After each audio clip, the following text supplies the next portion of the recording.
Meeting, calling to order the meeting of the Board of Commissioners for the town of Pittsburgh, Monday, August the 28th, 2023. Our standard opening is with a moment of silence, and during that moment of silence, I would like for us to keep in mind the UNC Chapel Hill faculty, staff, and students in our thoughts and prayers, and hope for peace in our communities.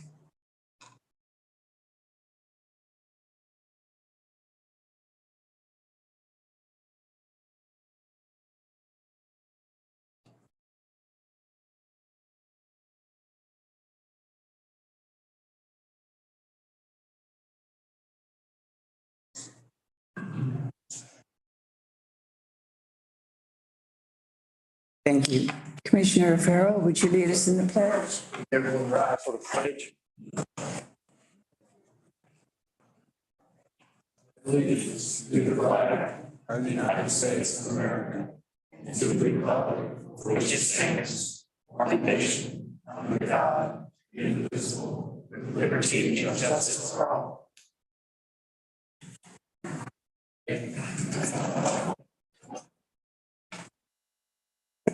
Thank you. We have its agenda before us. And as usual, I'll entertain either a motion to amend the agenda or propose modification or accept it as is. Is there a motion? I'll make a motion to approve. Motion by Commissioner Shipp, Sir. seconded by Commissioner Vose. Those in favor, please indicate by saying aye. Aye. Aye. Those opposed, the motion carries. We do have a note from Commissioner Bonitz that he will be just a few minutes late due to difficult traffic coming in from Raleigh. So under citizens matters now, we have the manager's update. And so Jonathan Franklin, give us your thoughts and words. Thank you. Yes, ma'am.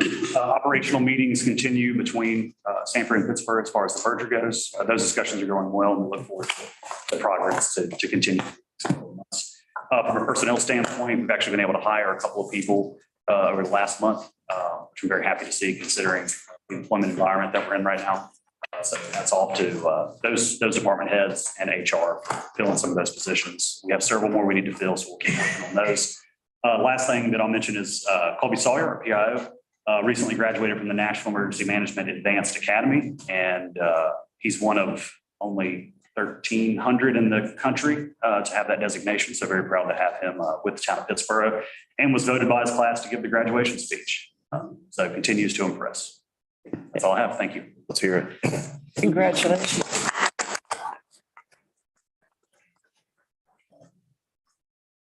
Nice. First, I'd like to say that there were a number of written comments. All of those have been received for the upcoming small area plan meeting this evening. I wasn't with you on the 14th, and I do appreciate Mayor Pro-Tem Baldwin pitching in and conducting the meeting that night. So I didn't have a chance to say that among the most recent things I've done for the whole month of August was on the first day at Farrington Night Out. You know, Night Out is a law enforcement oriented or community oriented thing, which Farrington Village is very interested in carrying out. I think this was their third event, and it was very nice. On the 7th of August, there was a DOT meeting that I attended. On the 8th of August, the School of the Arts Boys Academy had a ribbon cutting, and Kyle and I did the ribbon cutting there. And I believe that Kyle just told me that he thinks that they have indeed opened for the school year. On the 24th, I cut a ribbon at the Kinston 99 Kitchen, a marvelous new Jamaican cuisine restaurant at the plant. And on the 25th, I attended, along with a lot of our commissioners, the granular activated carbon event at the water plant, which was filmed by Spectrum One Television. So we'll expect to all be very famous here shortly.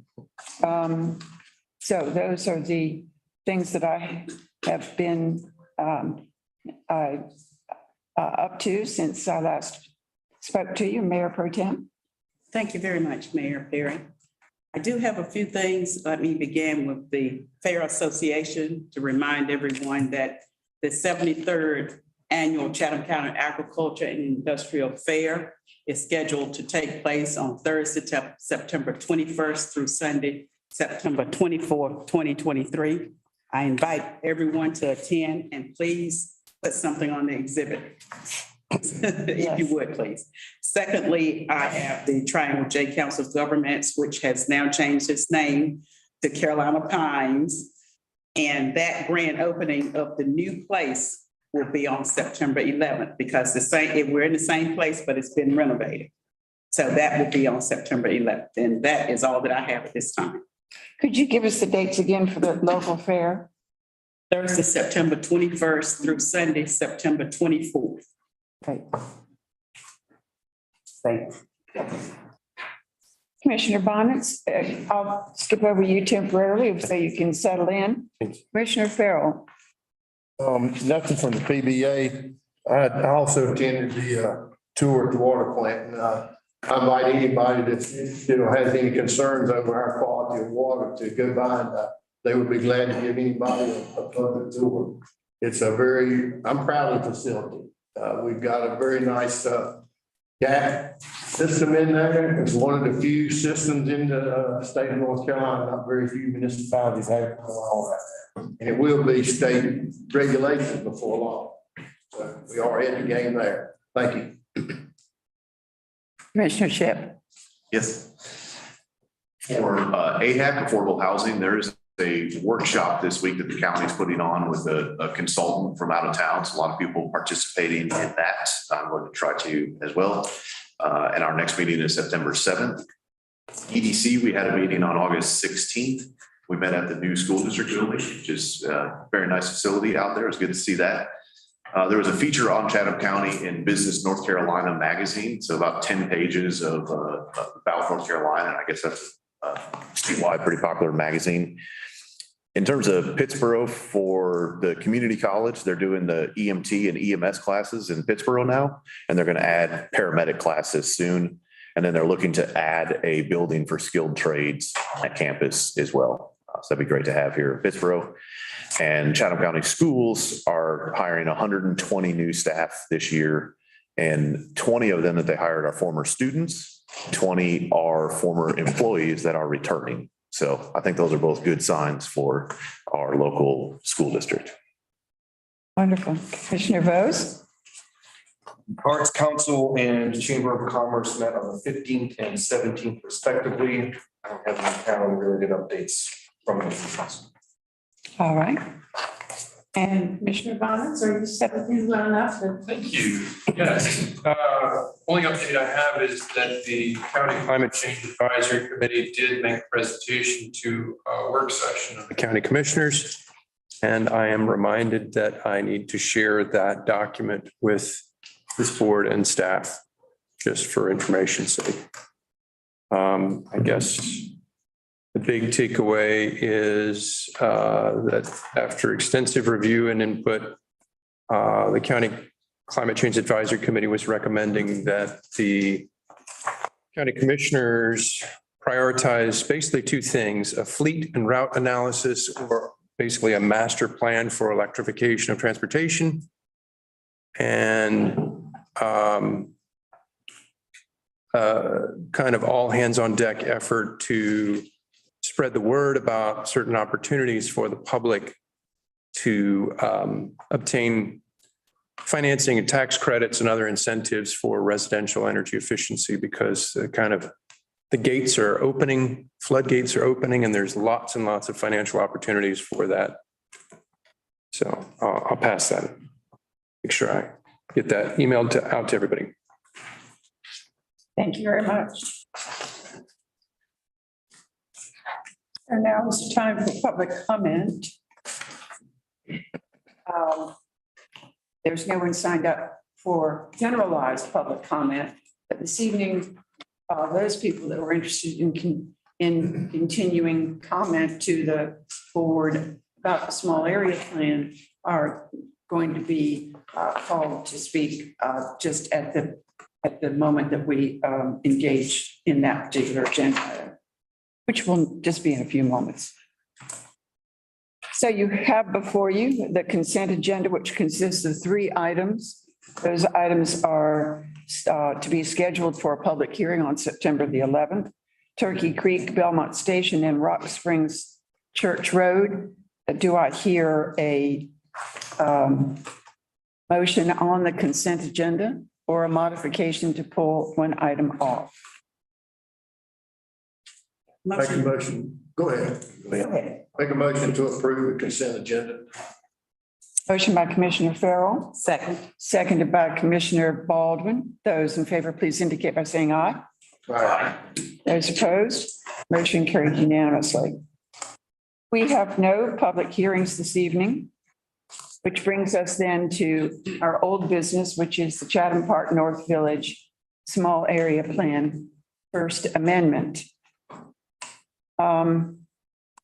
I just wanted to say a few things about it from a procedural standpoint. And I thank Molly for coming and providing us with a really excellent workbook on the procedures and recommendations of staff.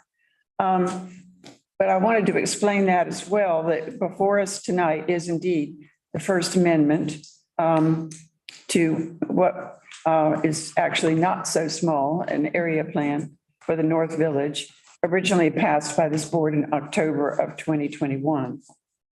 And although a formal public hearing is not required, this board must allow for 2 weeks of public input and comment prior to voting. So you all on the board have received voluminous information from our planning department and the information package from Chatham Park. Those things were on the agenda on the 14th of August. And as I said, I regret that I was unable to attend and chair that meeting on the 14th. I was in Seattle, Washington with a lovely event for my family.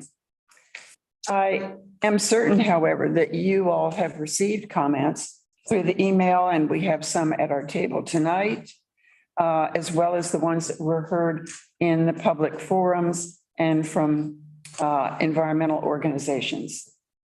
So tonight is the earliest date for a vote by the board. And no doubt there is a tremendous amount of complexity in this issue. And it's majorly important as well. I have my own set of concerns and observations about the small area plan. But I think that right now we will hear continuing public comment. And the first person signed up is Susan Crate. And so Susan, or should we, okay, would you? I'm not going to give a formal presentation. You've actually done my job. Appreciate that. Just wanted to let you know that at your table, you'll see a copy of the draft resolution. Should you decide to hold a vote tonight and should you decide to vote for approval and you want to adopt staff recommended language that we included in the memo and also in the staff analysis, that's what that is. The version of the packet didn't specifically call out staff's recommended language this month. And so that will go ahead and start public comment. Thank you. Molly, if I could just quickly interrupt, where would Exhibit A insert? So that's up for discussion. It would be somewhere in public facilities element of parks. The debate about where exactly that would go. I think what we plan on doing is, I think what we did last time, where staff and also with you, because I wasn't on staff at the time, but I went back and watched the old videos.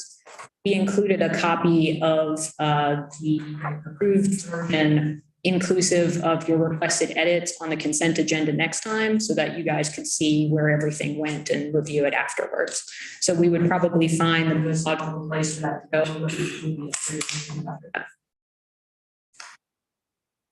go. Thank you, Molly.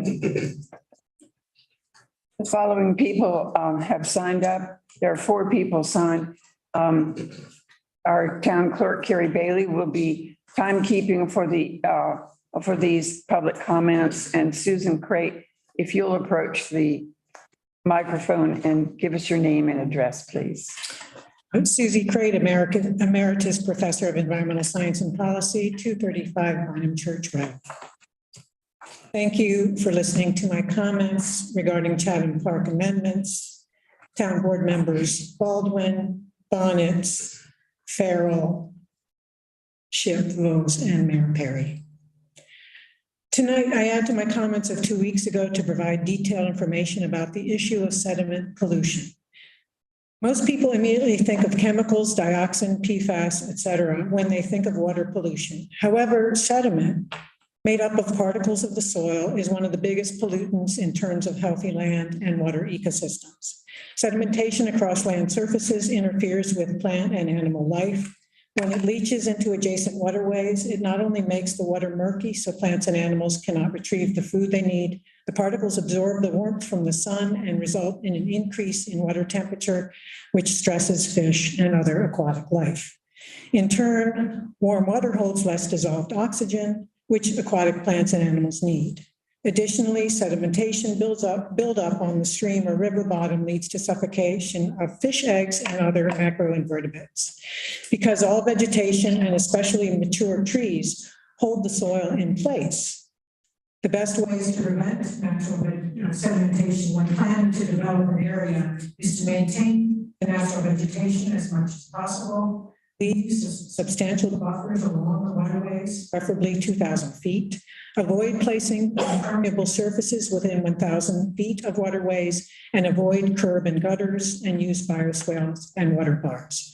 Every amendment that Chatham Park is proposing will result in significant sediment pollution, whether it is rerouting the road to run by the river, creating a paved path by the river, weakening the tree cover requirements, using curb and gutters, boundary changes, or revising original plans for park and parkland.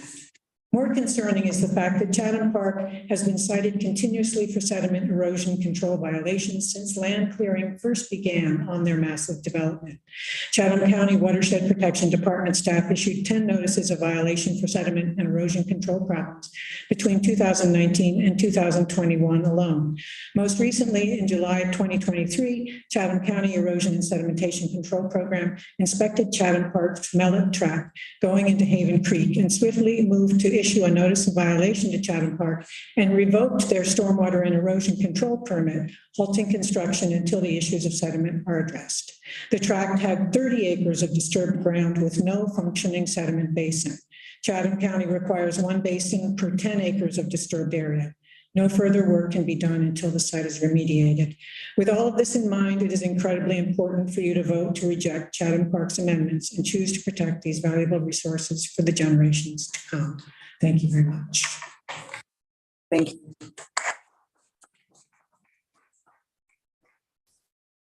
Next, Elaine Chioso, if you'd come up and state your name and address, please.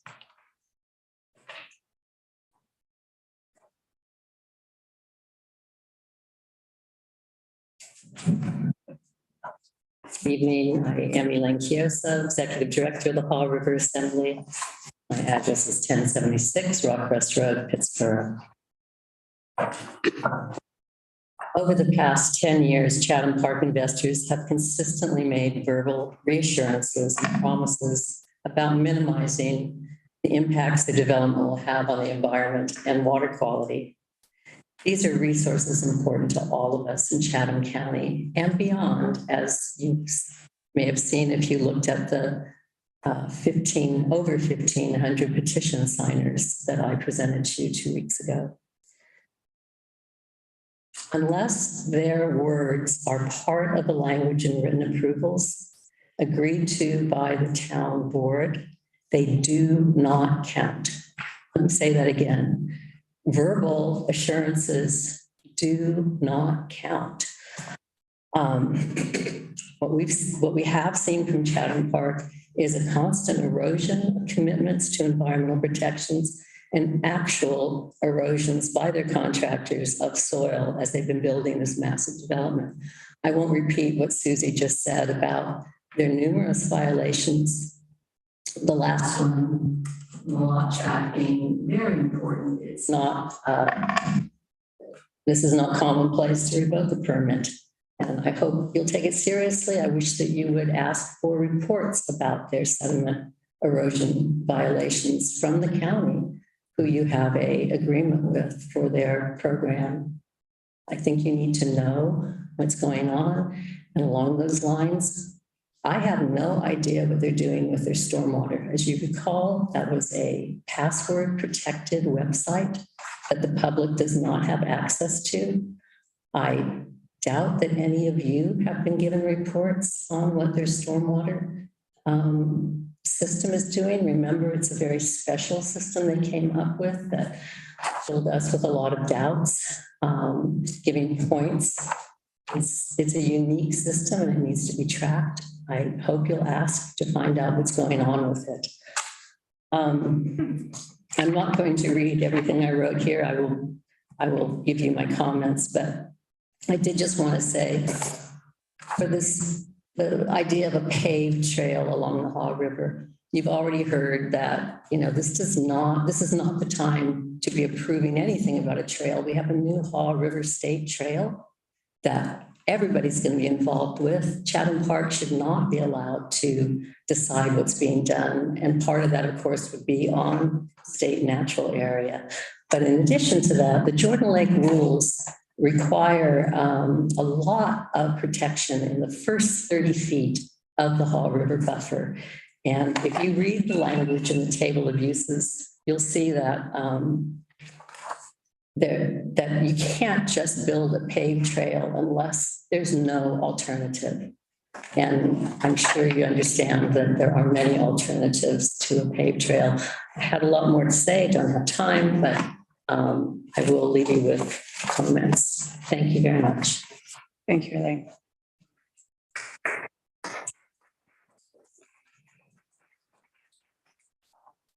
Next is Liz Ellington.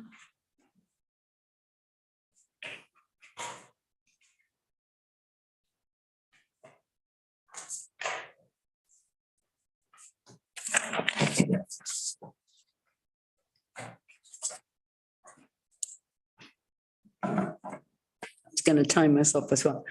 Liz Cullington, 390 Rocky Hills Road, Pittsburgh. There are many different changes proposed, many of them not related, that I urge you not to consider some as not important because some of us are important or have received more attention or are more key to your particular concerns.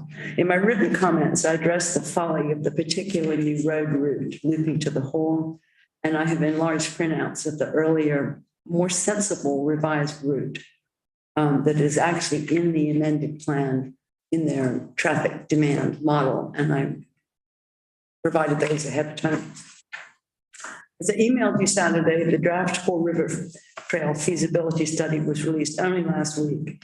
And what it recommends is in conflict with what Chatham Park is proposing along the same route as the planned trail.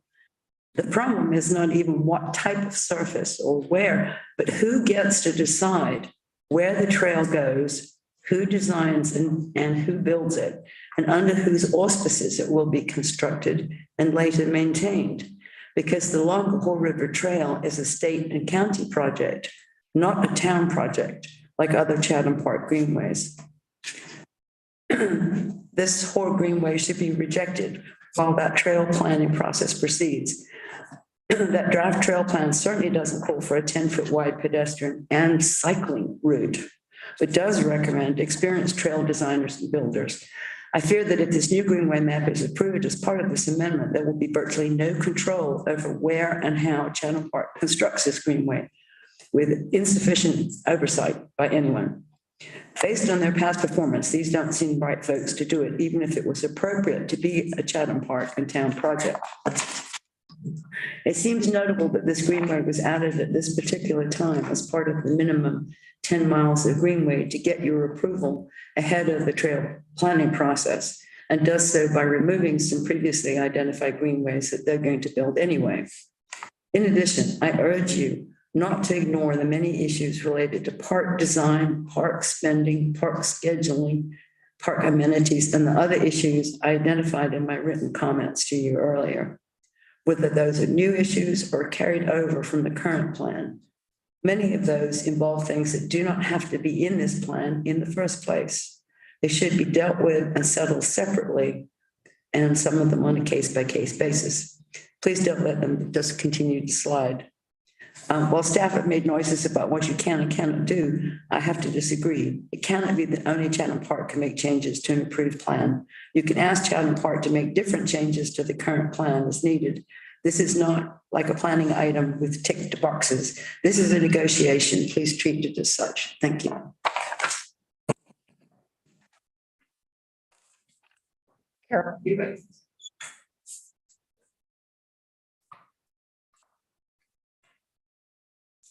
Good evening. Good evening. Most of you know me. Few of you don't. I'm Carol Hewitt. I've been around for 40 years. And I live at 424 Johnny Brook Road. And I have a business here in town. And I thank you for what you are doing. It's not easy. I haven't seen that big report, but I've dug through all of the public letters and emails and things that you've been receiving about this amendment. And it's complicated. And I just want to set the record straight. I'm not for or against Chatham Park. They are neighbors of mine. Our land borders will be back when the Southern Village is coming up because our land borders theirs. And we now have a home, a property in Mosaic in Chatham Park because I think my daughter hopes to come back here. So I know why people want to come to Pittsburgh, and I know, why we need lots of houses here. But I have a concern, I have a question, which is in all the things I read and in all the emails that I saw and the letters and the people that I've heard speak, I haven't heard a single person who lives in Pittsburgh, who voted for you or voted against you, that wants these issues passed, that wants a spine road close to the Haw River, and that wants to pave bike path and wants to reduce the tree coverage, or, its language keeps changing here. The only people that I have heard that think these are really good ideas are the developers. And I'm just curious about that. Who do they benefit? Who does this benefit? Does it benefit me if I live in Chatham Park to have the river degraded? I mean, that river, Elaine has spent her adult career protecting that river. When I moved here, you couldn't swim in it. I mean, the Haw River Assembly has done, they're known nationally for the work they've done to protect this river. They're famous. Please don't make Pittsburgh become infamous. We haven't done to protect the river. Pittsburgh is not just a river. So that's my biggest question is, who other than the developers will this benefit? And of course, it will benefit them financially. And of course, I'm sure they're saying that it will provide more taxes, but this isn't about money. This is about the future for our children, for our grandchildren that are going to live in this beautiful community. So when they say, well, the river's, the road's there now, but it might not be there later, please get in writing so that you can enforce it after you and I are gone. I'll be here 20, 25 more years. And then my daughters will be the neighbors of Chatham Park. Please make sure that everything they say they want to do or are going to do is in writing so that it can be enforced by people that will be dealing with this long after I'm gone and after Tim and Bubba and Vanessa and Chuck have retired and gone back to Cary. And we're still here with the results of our decisions. Thank you.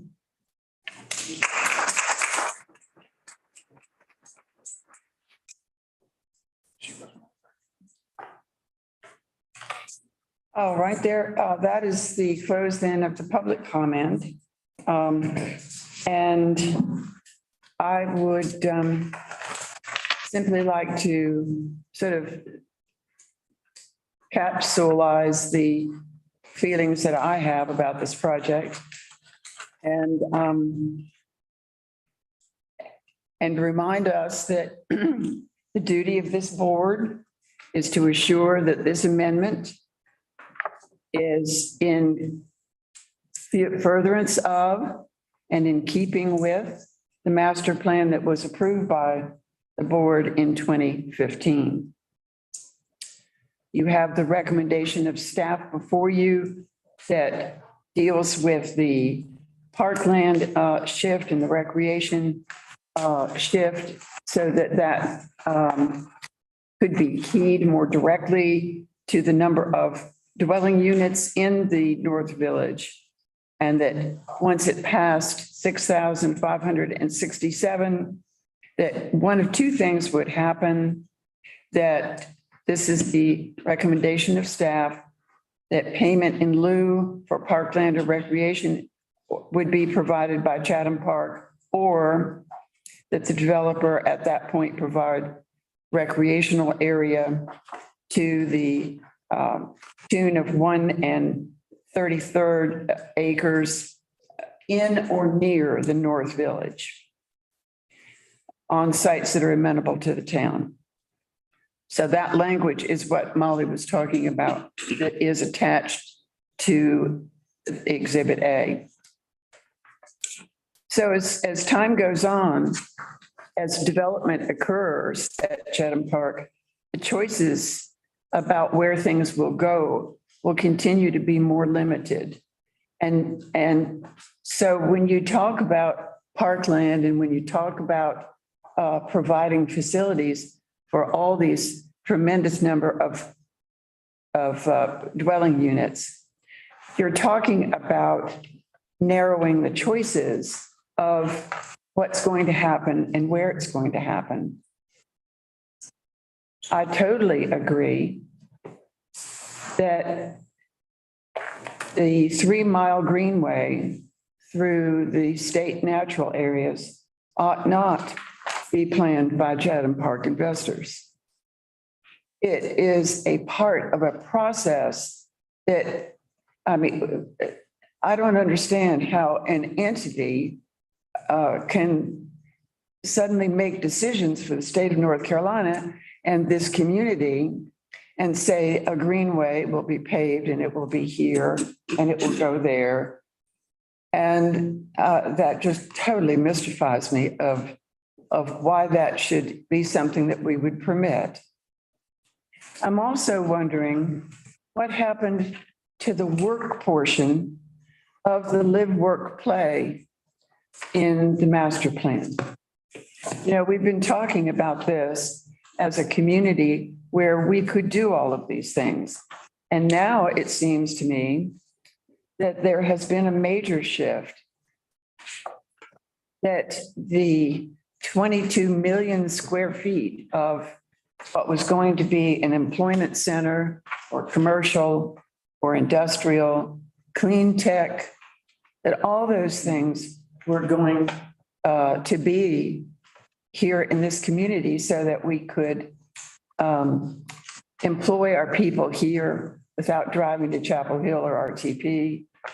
And so I wonder if these changes that are making more intense and more density in the residential area, does this comport with, or does it change the master plan? I think that one of the things that we failed to do when we were looking at the elements of Chatham Park was when we allowed for tree averaging. It was a dreadful mistake. And I hope that in the course of developments that are upcoming before this board, I hope that that kind of mistake will not be repeated. There has been a discussion about the river buffer, 3,000 feet, 2,000 feet, 1,000 feet. It's just, it's almost been a shell game, trying to figure out how far away roads and dwellings ought to be. It's very difficult to try to think about how this is going to look when it's on the ground. It looks like it's protective when you look at the maps and the discussions and the master plan and all of that. But what does it really do on the ground? One of the things that I have failed to understand is why our parks designation in Chatham Park also includes institutional uses. And one of the major concerns of the community in Bynum has been the Bynum Beach Road. And although there has been great protestation and there has been a great attempted assurance that it would not be used by Chatham Park, I think we need, as Carol Hewitt indicated, we need something in writing about that. We need an assurance in writing that the Bynum Beach Road would not be used as a connector road and would be disturbed only in the event of an emergency. So those are my concerns, and I'll open the floor for other concerns by the board at this time.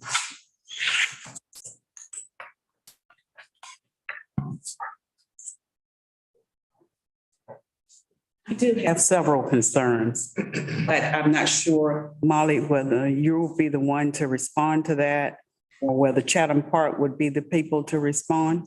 Or Chuck come to the podium, and if it's something that's more appropriate for me to answer, I'll chime in, but you can direct them. Okay, thank you.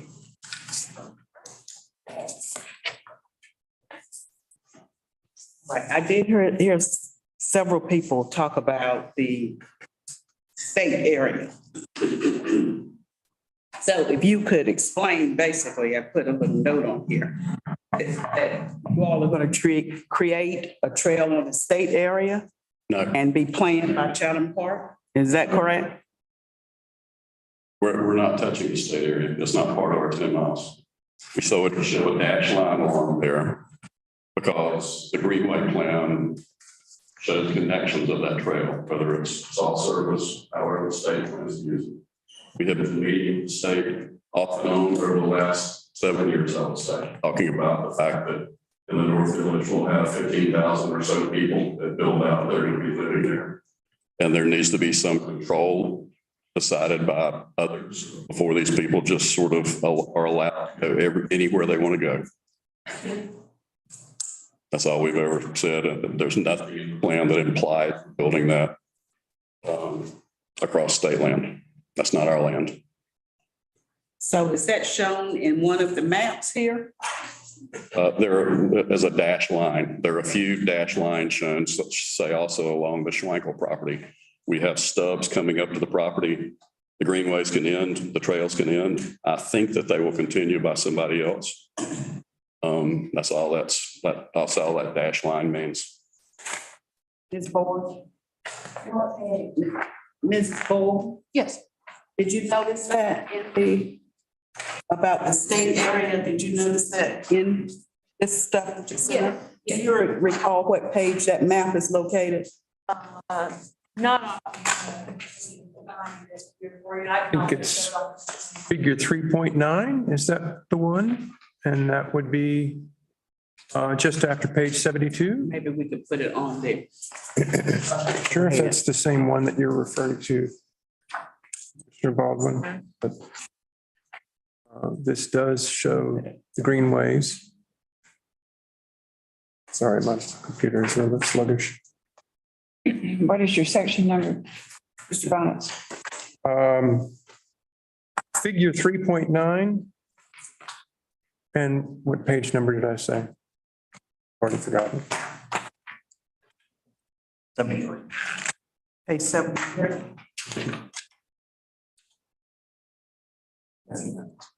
Yes. An additional map on page 155.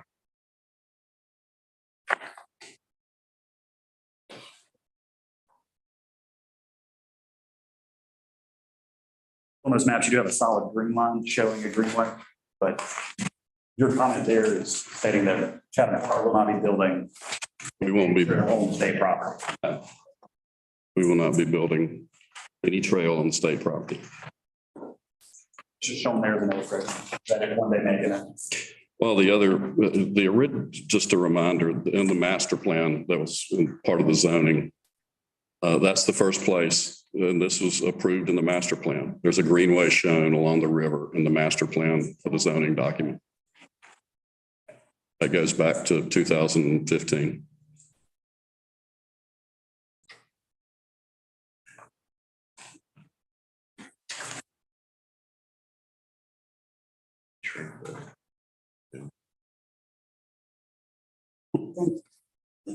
What I was looking for, where it was actually shown the portion that says state area. That's the one that I'm looking for.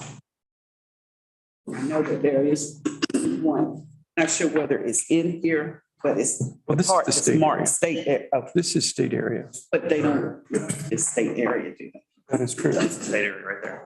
That is the state area. So there's So- nothing in there, or is it? There is, I see a green line. Okay, talk about that green line then. Yeah, there will be a trail there. We're not building it. Okay, But not building. now there's a walking path along the river there right now. Mhm. No, it's not. People walk it. I mean, I've seen them. Now, the point here is we are not building a trail on the state land. I don't know how to be any more clear than that. Well, it has to be on the map so you can look at it all. I don't have these documents in front of me, but I think the county's recreation plan shows a trail along the river there. The new Fall River Trail plan that's in process shows a trail along the river. It talks about different materials being used in appropriate places. Mhm. We aren't proposing material along the state land. We aren't proposing to build it. That's not part of our 10-mile proposal. We are showing that there's a trail there because other documents, other planning documents show it. Okay. So the other question is about the your setbacks and the river buffers. In general, if you're going to build homes, how far is the buffer and how far is the setback? In the open space element, this is where these issues are determined, not in the small area plan.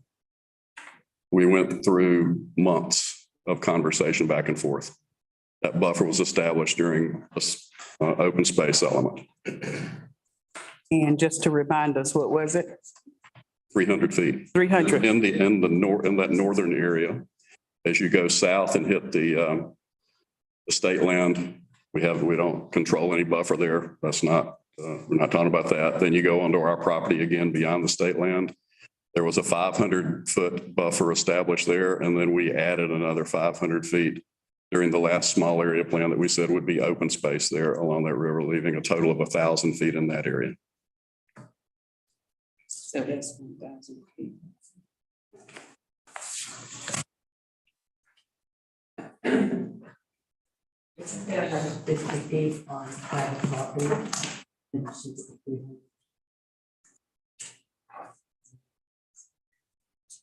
Who's speaking, please? I was.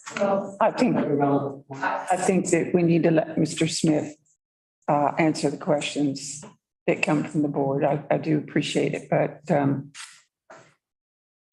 you have an answer to your question?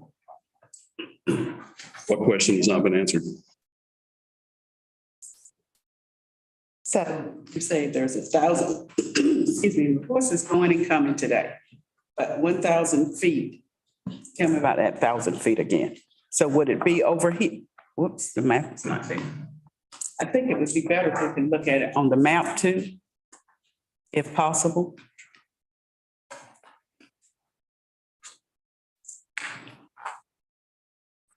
I have it as passed figure 2.4 Can we put that? in the small area plan. But the Page 27.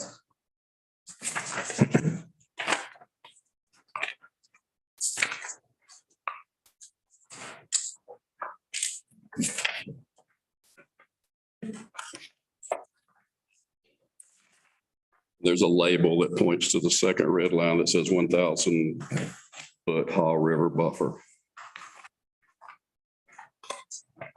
For the public's benefit, Ms. Boyle, can we get that up there? You're looking If it's possible? for 0.4? Yes, please. Yeah, I'm working on that for you. Thank you. Just 1 second. Okay, thank you.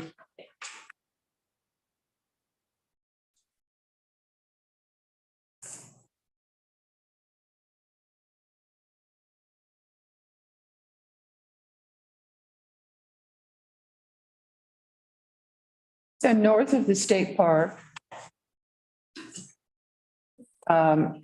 is the area, is the 300-foot area. What we're seeing here is the 500,000. 1,000 foot. The two red lines indicate 500 feet and then 1,000 feet. Yes.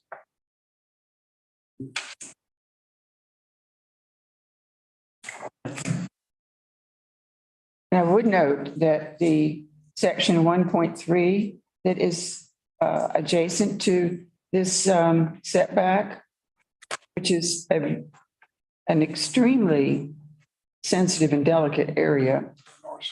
Get to that. We'll be having 274 dwelling units on 77 acres, whereas the prior proposal had 274 units on 113 acres. So the density in section 1.3 adjacent to this corridor will be much more intense. So I'm glad we've got this map up. One of my concerns was the apparent implied erasure of buffers on section 1.2 and section 1.3. If we look at the stream buffers in the older CP on the left-hand side of the screen, and then we glance over at the right-hand side of the screen, we can see that there are two streams that have greatly shrunk lengths of buffers. And in speaking with staff, I got the impression, Chuck, that was an error in map making. Because the word is that the company does not intend to reduce any length of stream buffers. Is that true? We can't reduce the stream buffers as part of our individual permit with the Army Corps of Engineers. So, I mean, I'm looking at when you look at, say, figure 1.3, it sort of grays out the stream buffers as trying to delineate what the park area roughly is at this point in time before we turn in subdivision plans. And but section 5.3 is I think that's your, excuse me, table 5.3. I think it's what you're referring to. And the CAD person was trying to show it's clearly in parkland and just the green should continue there. Yeah. And I've got it noted as something to pick up in the Okay, so some various things, but just to explain the process. We have gone through the process with the Army Corps of Engineers, and they take input from Fish and Wildlife and the various state agencies. We did that for the entire North Village. And part of that process is delineating all of our streams. They sign off on those delineations. Those have not changed, will not change. We can't change them. And so part of that process was to go through information where we showed the amount of impact we would have on streams. And then how we were mitigating that impact. So they gave us that permit in 2021, I believe. Okay. And I've also heard repeated assurances that none of these maps or drawings are enforceable and they are all merely suggestive. So that I should not be worried that we have roughly a half mile of stream buffer deleted in the map. Well, I think in your position, you should be worried about everything. Okay. But when I want to go to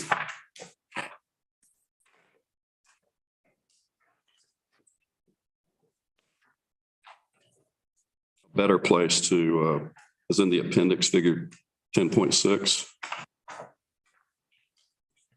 Yeah, and this is part of a, very small scale drawing. We're very precise with these buffers because they had to be, with the streams, we had to be very precise with the state, with the core permitting process. But figure 10.6 is a little more precise with the riparian buffers. It's trying to just show riparian buffers as opposed to. What page is that? It's in this towards the end of the entire document. It may not be in your, if you're looking at a comparison of old, previous. That's right. New, and nothing changed about it. So, There is no term. but part of the requirements for the small area plan not being changed, but we provided them, they're in small area plan. Just to show the riparian buffers, we provided that information. Do you have a page number? Well, it's 171 on mine, but I'm not going to tell you that that's. I'm pulling it up. Since it hasn't been edited, it's not going to be an amendment. I'm going to put it on the screen for you. So the ones that had not been edited are not within our booklet, right? Yes, ma'am. My understanding. Is that right, Ms.? Yes. Well, it's been, the entire booklet, I think, has been on the town website, hasn't it? So it's been there for a number of months with this page unchanged.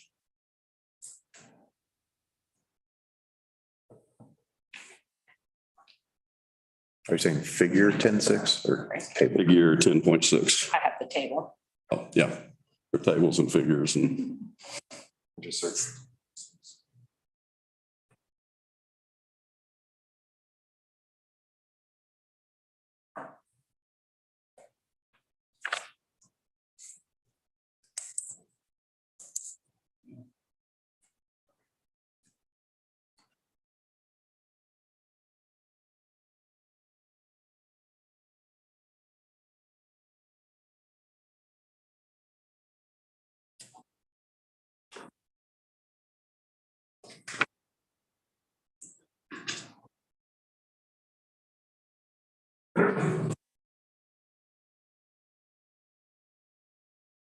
Have no question about that. I do.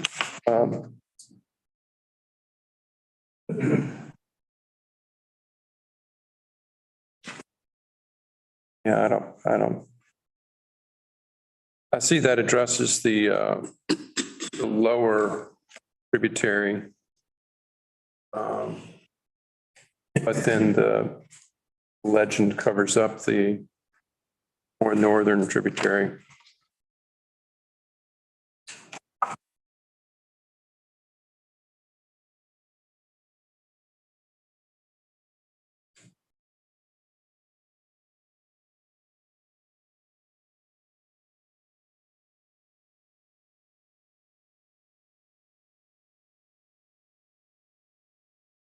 No questions? Similar to 9.1 prior. I think he still has. Okay.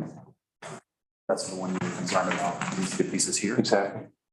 If you look, that is. Yeah, it's covered up by the legend. That is pretty similar.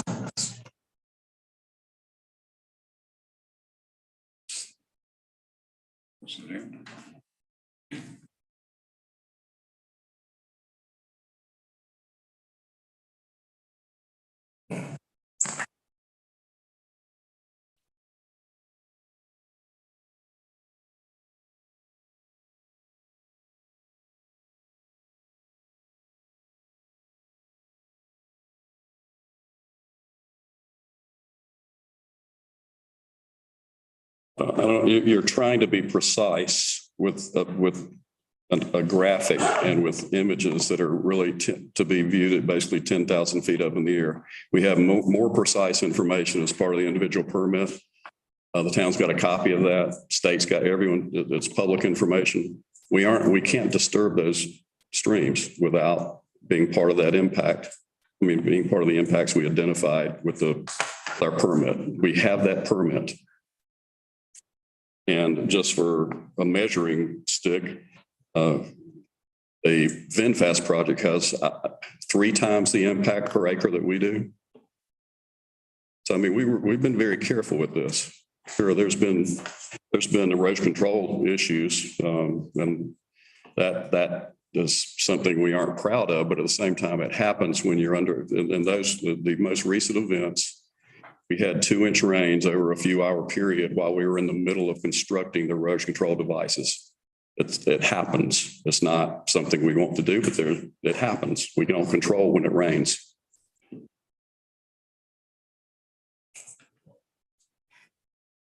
Well, one of my asks, Chuck, was that we make explicit in writing that the open space stream buffers in section 1.2 and 1.3 featured in figure 5.3 will not be deleted as implied by the map error.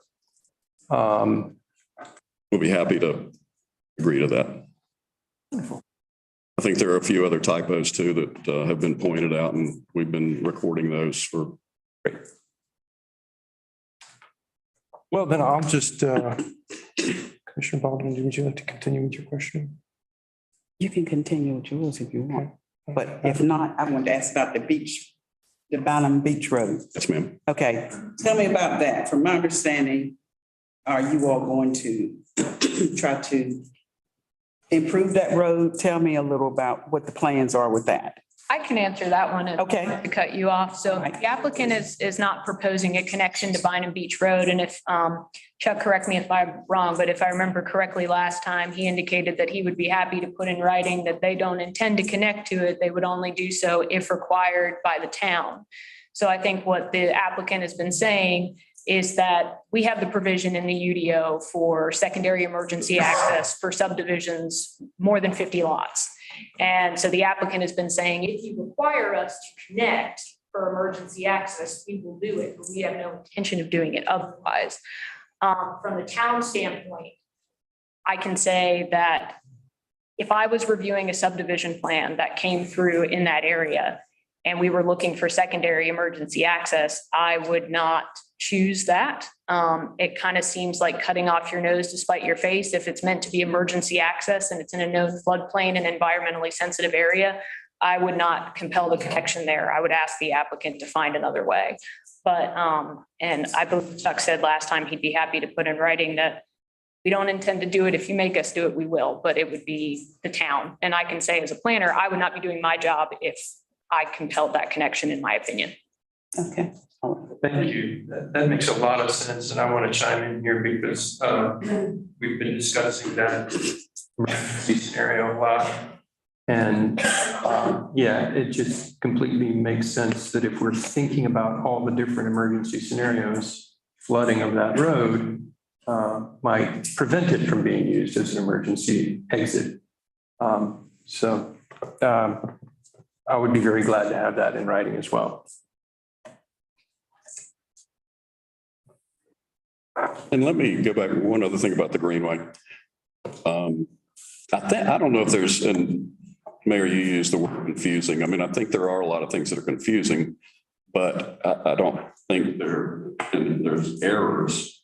I think, like, for example, what we've said is when we pave a Greenway, that's going to be 10 feet of pavement. That's the standard that we talked about within a 30-foot easement. And we've worked with the engineering department, worked with the planning departments pretty consistently what we've been doing and has been accepted. I think some people think that we're putting that Greenway within 30 feet of the river when we use that 30-foot easement language. We have the 300-foot buffer area that the trail is allowed to be in because of riparian rules, and it will not be within 30 feet of the river. If we need to if we need to clarify some things and say, we won't locate it within 30 feet of the river, that's not the intent. The intent is to find the right place for it to be. And we have 300 feet or 1,000 feet to do it. Yeah, Chuck, I don't think anybody's that confused. I think the concern is that a 30-foot right of way in a very sensitive natural area is a very significant impact. The construction of that, in order to get the topography right, the slopes for the paving machine. We do understand that. Yeah, it's a very daunting thing to even contemplate. And I would dare say that from the many conversations and emails that I've received about this, that paved pathways in the Bynum region are kind of not our vibe. We aren't touching Bynum. Yeah, no, in the Bynum region. You know, I'm speaking generally. The master plan that was zoning approved in 2015 showed a paved trail along the river in the Bynum region right there. I hear you. And I also know that folks from Bynum, from greater Pittsburgh, from all of Chatham and up to Chapel Hill, really enjoy their natural trails. And I think someone just today brought to my attention, reminded me of the White Pines Preserve, which has very nice natural surface, I believe cleverly engineered trails. I don't think any of them are wider than 15 feet, I would imagine, but I've never measured them. I've hiked them a number of times. They're certainly much easier to maintain than the very narrow footpaths that we have. So I would suggest that we ought to be able to collaborate and have the professional trail builders give input, perhaps even on the trails that are on your property, as we continue or consider that continuity for any imaginable footpaths or trails inside the state natural area. And we won't be inside the state natural area, so I agree with you. No. Yeah. But there needs to be continuity, right? We don't want to have something paved and then. I was the first greenway planner down here 40 years ago. I understand greenways. Lake Crabtree below the Weston development had soft surface trails for many years around the lake. And it was probably 8 years ago that they finally paved, not all of it, but a portion of it, and gave options for people who wanted soft surface trails. It gave options for people because of the number of people that were using the trails and how degraded they were becoming with the numbers. I agree today, we don't have those numbers. We're not proposing that today to be built today. It's coming. It's prudent planning to be looking into the future with the number of people that are going to be in that area.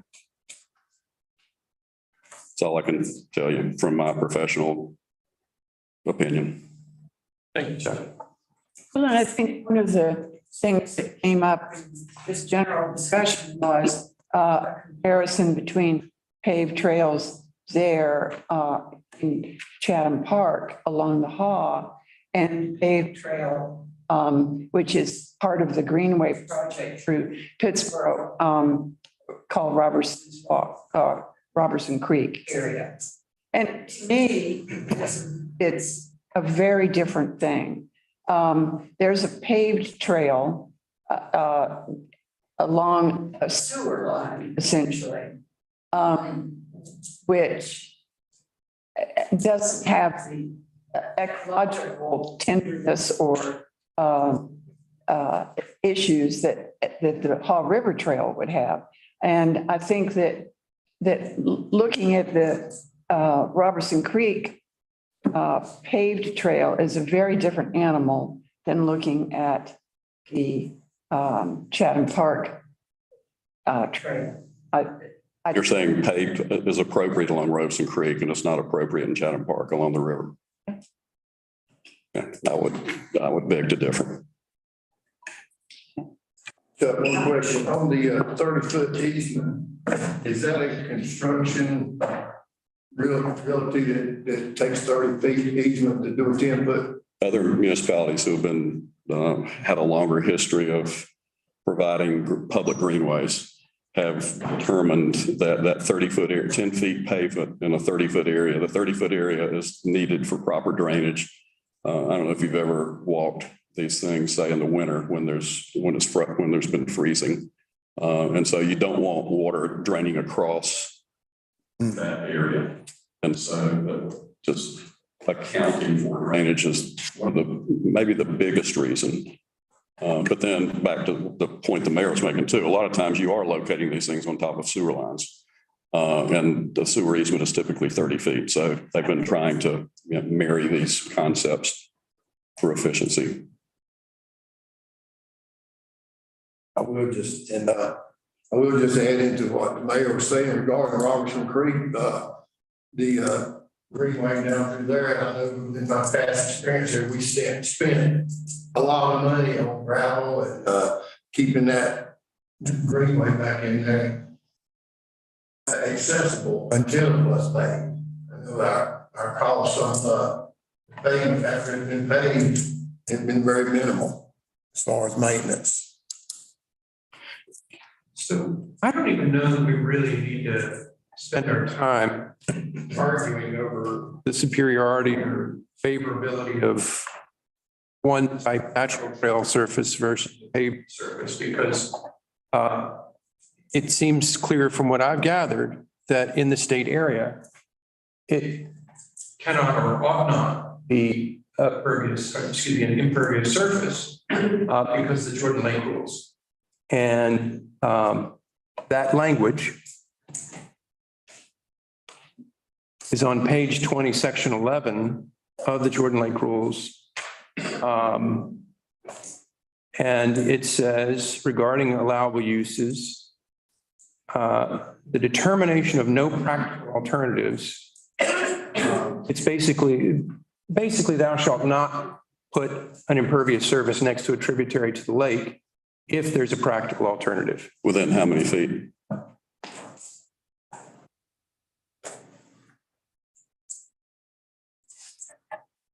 Well, Chuck, I didn't pull that out in my excerpt, so I can't. In your town riparian buffer ordinance gets into those standards of what is allowed, what is allowed with after going through certain steps and what needs to find a practical alternative. That's already in greenways are very clearly listed in there, how those are treated, and we exceed those numbers.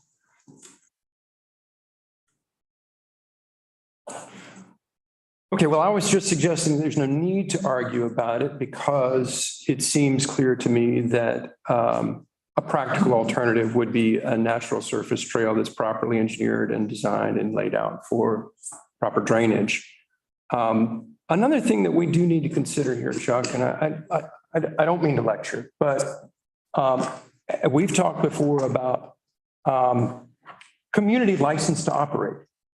And the relationship of your corporation with our community allows you to continue doing what you need to do to a great extent.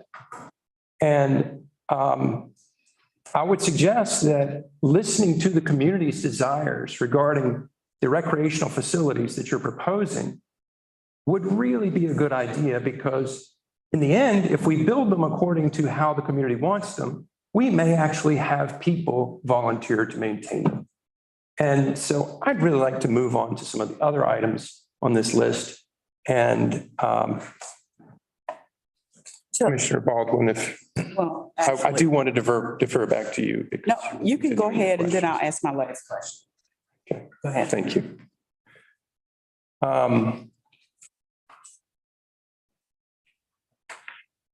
So let's see. At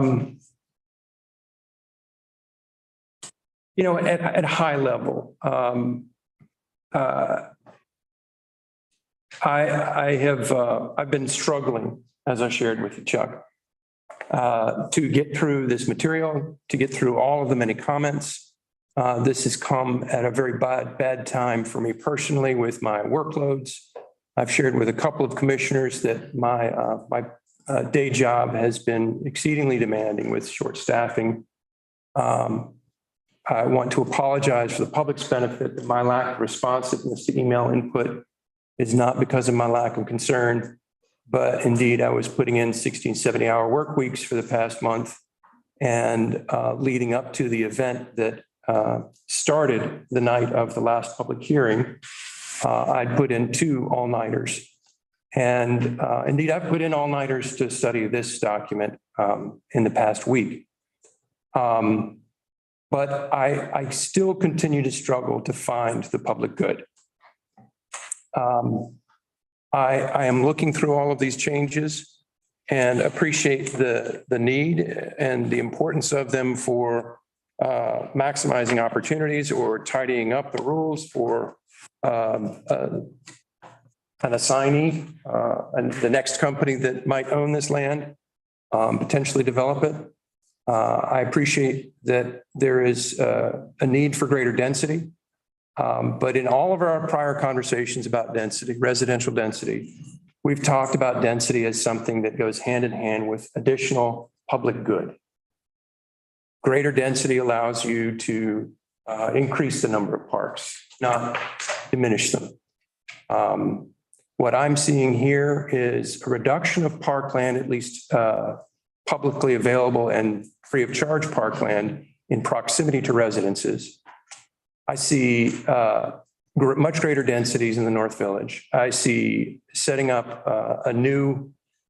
Can we take this one at a time? I just want to go high level, please, first. Then we can discuss the details. I see these new boundaries for the tree cover protection, tree cover planning areas.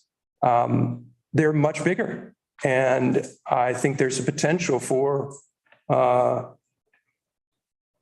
politely say, undesirable application of those tree cover numbers within each of those much larger boundaries. And I'll be blunt, I think it's susceptible to gaming. I think that claiming additional roadside buffers as open space is just, that's so regrettable.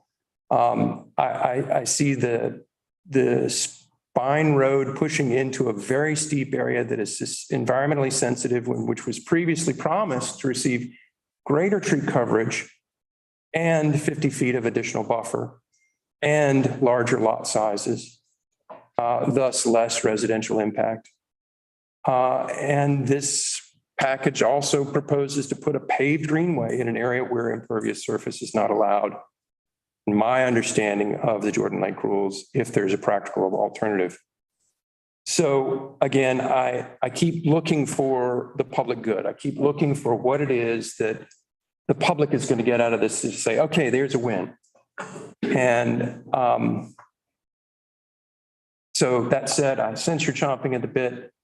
Happy to have you respond, but I do want to go straight into some other details. There are a lot of details there we haven't talked about, so which you can, and I can sort of pull things out, but where do you want to? Any of those from my high level? Tree protection. We are not changing that at all in terms of the percentage of trees that are required. It is pure math.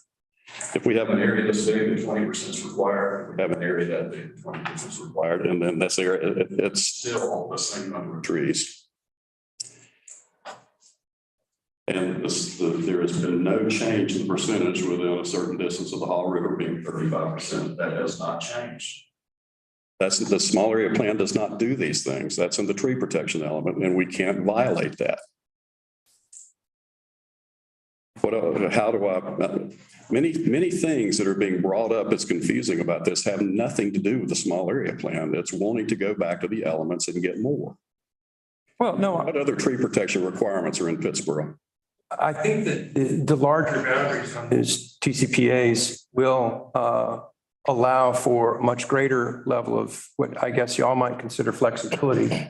And I'm envisioning one side of a TCPA being abundantly covered with trees, perhaps where all the higher priced houses are, and on the other side where there's garden apartments, that there will be much less tree cover. And I think that's a problem. I think that the smaller boundaries were sufficient and gave us greater confidence. I'm so certain about what I'm saying. If you would like for us to go back and redraw, and because they say that they are conceptual. There's nothing literal about that. Literal is in the element. We can put the same number of TCPAs in there if that'll make you feel better. You were the one that came up with a standard for what was the definition of how large a TCPA could be, which be no larger than an individual section. It's allowed to be the entire section. So the element was changed at your request to incorporate that for the concerns you have. It's still, the math is the math. Okay.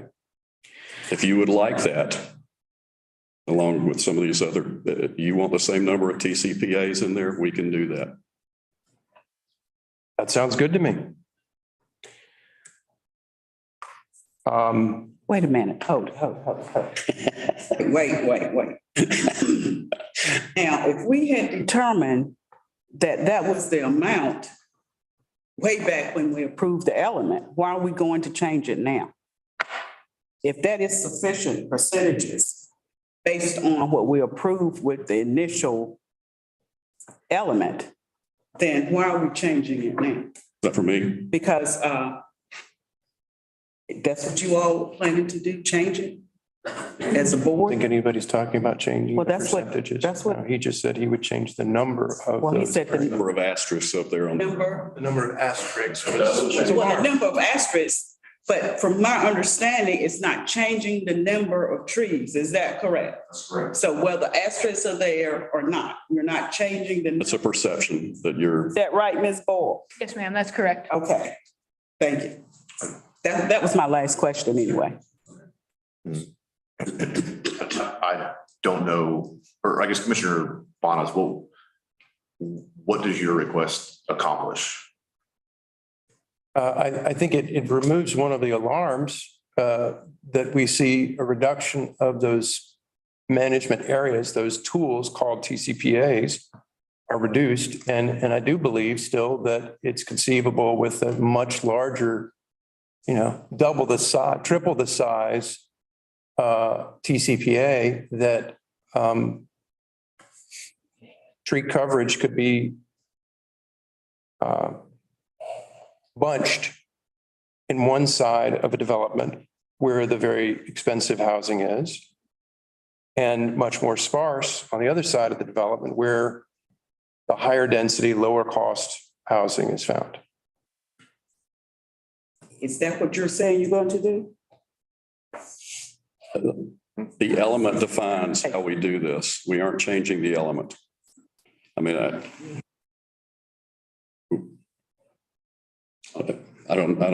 there's so many conditions in that thing. 35% tree save within certain distance of the river. There are a lot of things in there. It's already a house of cards in trying to provide that information. But if you, I'll leave it to, I mean, it's up to you. I'm just telling you, we can do that if necessary, but it does not change the number of trees that will be protected in the North Village.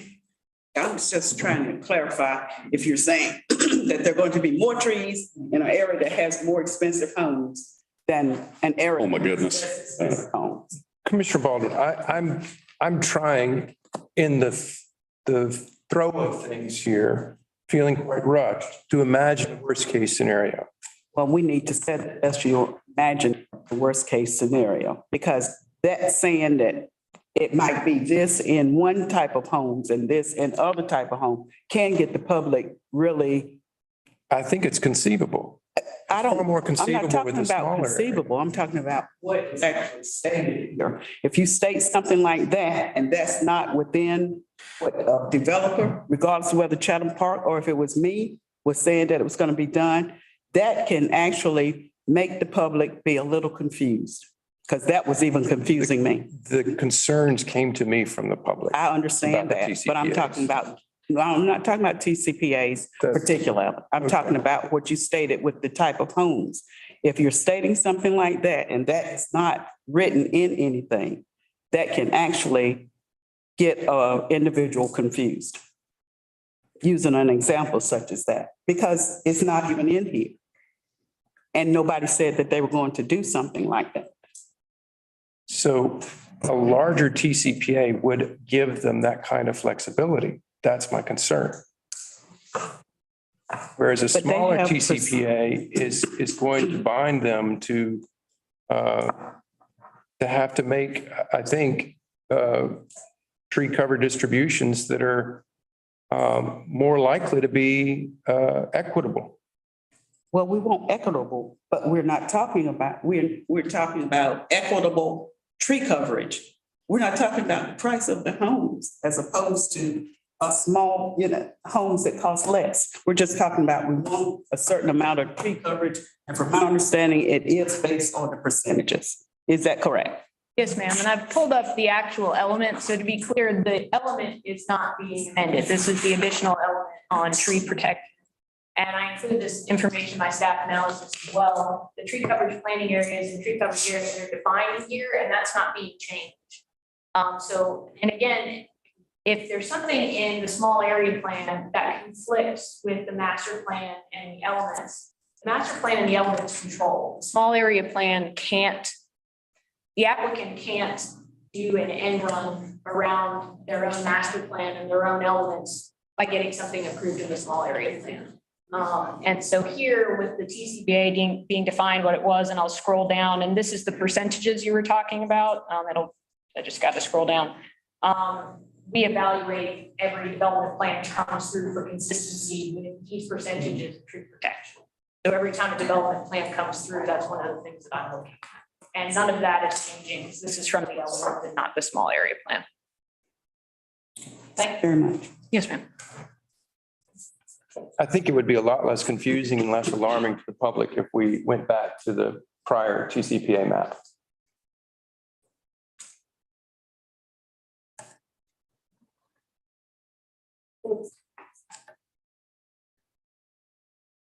You just would like to see continuity within the maps so that they look the same.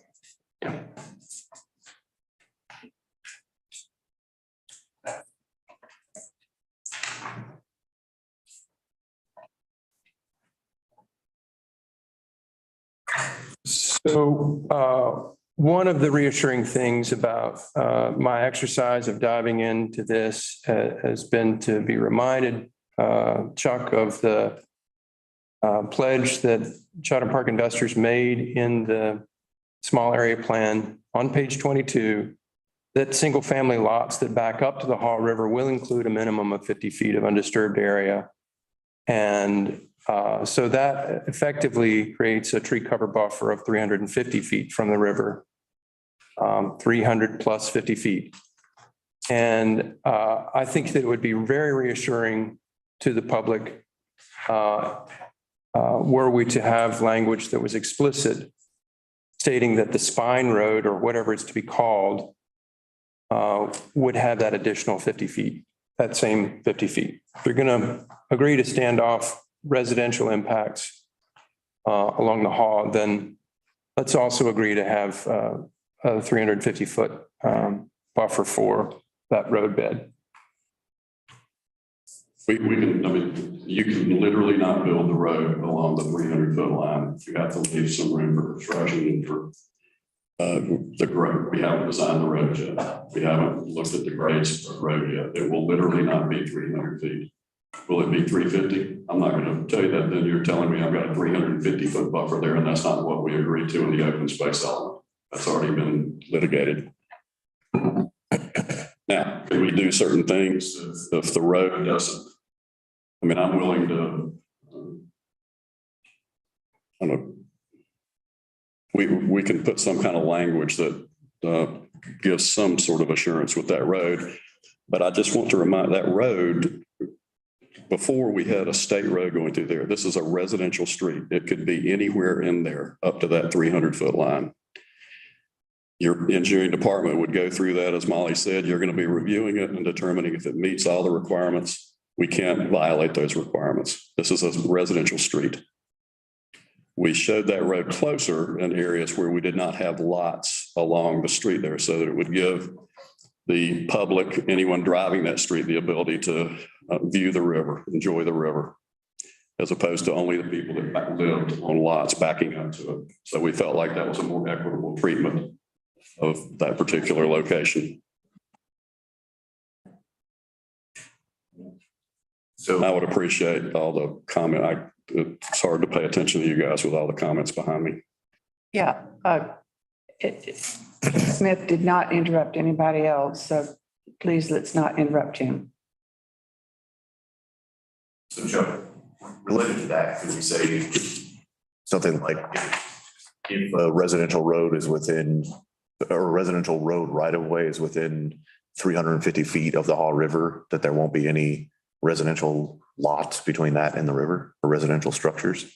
And it would just be open space between the road and the river. And we can do something like that.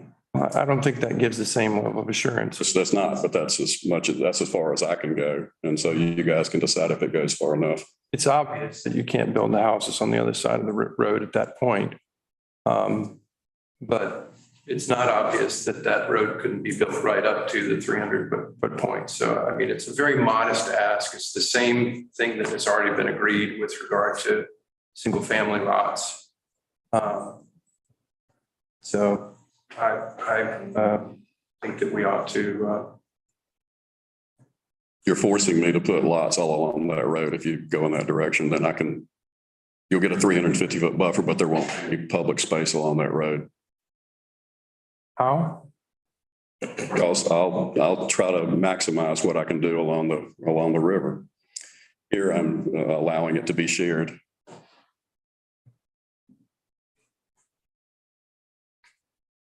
I'm not understanding either.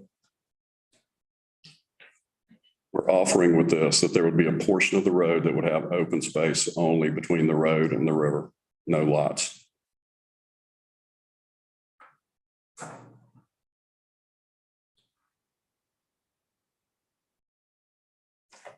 Because I was under the same impression that you were willing to increase the buffer to 350.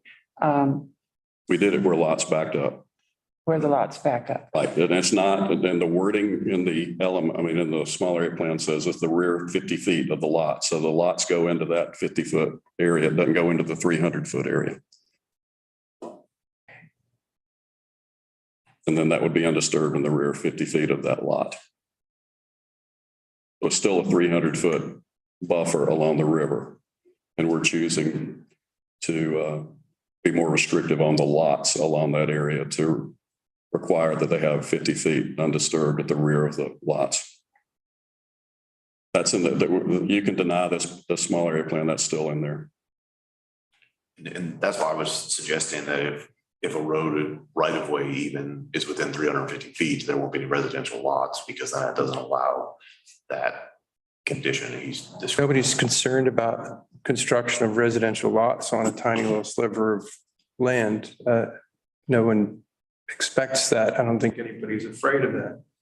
I think the concern is that that road being that close to a 300-foot buffer, it's, my goodness, we've just learned that there's a nest for the American bald eagle. This is a very sensitive area. And I'm asking on behalf of the constituents who have emailed me and all of us that we get additional public good out of this deal. And it seems like a reasonable public good is to ask for the road to have the same standoff as a house construction in that exact same neighborhood. That's not an unreasonable ask. If you deny this amendment, those roads are going to the same place they were. I don't think anybody is even discussing denying the amendment. But I do think that we need some changes to it. And so we've already spent an hour on this, and I still have additional concerns. And I'm looking through this list of bullet point issues that I wrote down in my notes as asks. And Chuck, I'm pleased that 3 out of 4 of them, excuse me, I failed to number that one, 2, 3. 3 out of 5 of them you've already agreed to. And now all of a sudden we seem to have this. So far, you're winning 3 out of 5. Excuse me? You're winning. You get 3 out of 5. But all of a sudden I hear what sounds like a threat that you're going to develop. I don't remember your exact words, but. No, we'll abide by the existing smaller area plan that's been approved. That's not, You will, that's just reality. that you will maximize the opportunity along that road. It's really the same exact request as what you've already agreed for single-family lots that back up to the Haw River, that they will include a minimum of 50 feet of undisturbed area in addition to 300-foot bear buffer. And I'm simply suggesting that the road itself ought not go past that 350 feet. So It will be more than 300, but I can't guarantee 350.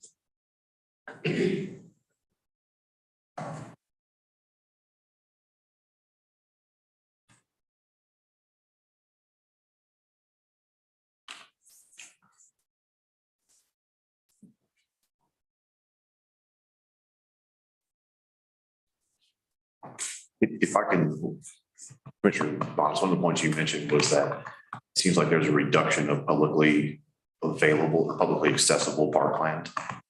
Chuck, can you talk about that? Yeah, we talked, I'm so sorry you weren't able to be here, but both the mayor and Mr. Bonitz last time, we talked about this last time. We cannot provide less land, parkland, than we provide number of units. It's based on the number of units. We're already realizing that we're going to have less density because we have, I think one of the things I talked about last time is when we come in with a small area plan that's totally green, we haven't developed in an area, then we're dealing with the maximum numbers because we have nothing other than that to assume. And so we provide land associated with that. We now know that we have less units in there. Therefore, the 1/33 of an acre requirement is what we have to provide. We will provide it. It will be in the North Village. So we won't provide anything less than the requirement. And that's just the publicly dedicated to the town land. That's not the other recreation amenities we will have in the North Village. We still have our goal of providing recreation within a 5-minute walk of every home. That will still be provided. It just won't all be town space. And when we went through Night Farm, I mean, you guys were really resisting taking on a bigger burden than you could maintain anyway. So a lot of this will be ours to maintain, ours to own, yours to enjoy. I don't know if that answered the question, but. well, I very much appreciate Molly Boyle's language from the staff memo about this subject of parks, and would very much support the addition of that language to the small area plan provisions. And Sure. I think those are two different topics. This is talking about what they're required to provide, which I agree with that. I think the other change that seems on the maps in the small area plan is that park is going away from the northeast portion of the North Village. But what they're still required to do is provide that parkland according to the open space element. So personally, I think it's a win in that we'll have there's a less say about what happens, how those parks look, but we won't have the maintenance costs associated with those parks, but they will still be available to everyone, anyone, Pittsburgh resident or not, and they'll be maintained by a private entity. will they be available to anyone free of charge? Yeah, this isn't talking about the YMCA, if that's what you mean, something like that. And I want to say too, when you say, let's say, if it's going to be land to meet dedication requirements, you do have say. It's only the other private things that we would be including in the project that we own. They're in the neighborhoods. They're not town owned, town maintained, but still publicly accessible. Our neighbors are part of your public. Well, thank you. Thank you for that clarification. I think that was one of my concerns that we talked about last meeting too, that just looking at those maps, some of those green spaces are changed, but that's because they are publicly accessible, but private parks.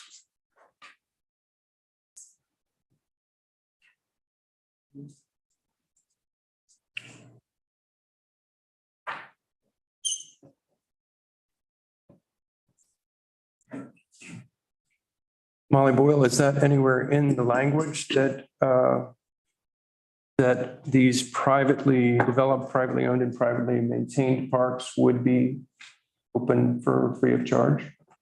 I think, and Chuck may have to help me out here in terms of the element, I believe we get into the different designations of parkland in that regard. But I don't know if charge is specifically mentioned, but Well, the element doesn't say that every park that we have or every recreation space that we have in Chatham Park has to be publicly accessible. Paddles, for example, we built a pickleball and swim club, and it's open for membership. Anybody, not just in Chatham Park, anybody in Chatham County can be a member of that. Is that publicly accessible? I'd say no, but somebody might say yes. So it's things like that. We have swimming pools with apartment sites. There's going to be a lot of things that aren't going to be accessible by everyone. But to meet the requirement of 1/33 of an acre, which is our requirement, that's all publicly accessible. Okay. I guess that's the part that I'm needing to have assurance that that is in the element. yes. So in terms of the required amount of parkland, the 667 acres overall, which equates to 1/33 acre per dwelling unit, that's public parkland. So that's required. If they end up offering private parkland on top of that, privately owned, publicly accessible, or perhaps just private, that would count towards that 667. Okay. But there is a provision in the element that says we can own the parks and maintain the parks. And if we, through your acceptance of that, assure public use, then that gets back to this kind of a win for everyone, because we would be taking on some of the heavy lift there with maintenance, but it's all publicly accessible. That's not the YMCA. That's not paddles. That's not that sort of thing. It would be those recreation spaces. One example, I can say this because we, in front of where the YMCA is going to be, we've got 3 or 4 acres of what would be an urban green open space that we will own, anyone can maintain. Anyone can use. I don't know if what Kurt's doing in Mosaic in front of with the lawn venue where they have the stage, that's publicly accessible. There's nothing that keeps the public from using that. We haven't tried to dedicate that as, part of this, but I think that's an example of something that could be. We would be maintaining it. And everyone in the public seems to be enjoying that pretty nicely. And to be clear, that sounds, I understand how that might sound like that's not advantageous to the town, but I actually think it is, because just in terms of the bandwidth with what we can accept and maintain, a lot of these sites like that, it would just be beyond our ability to maintain them. But the town is, if you're a resident, it still functions like a public park for you. It's just that the town would not be accepting it into its park system for maintenance, if that makes sense.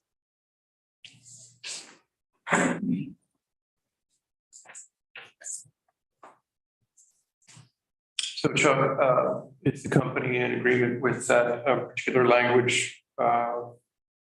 Would you consent to this Exhibit A that Molly has offered in the staff memo and appears on the payment in lieu? And yes, yeah, we've during that process, we didn't get to your level before we had come to some agreement with that And I think before the planning board as well. So they were part of that.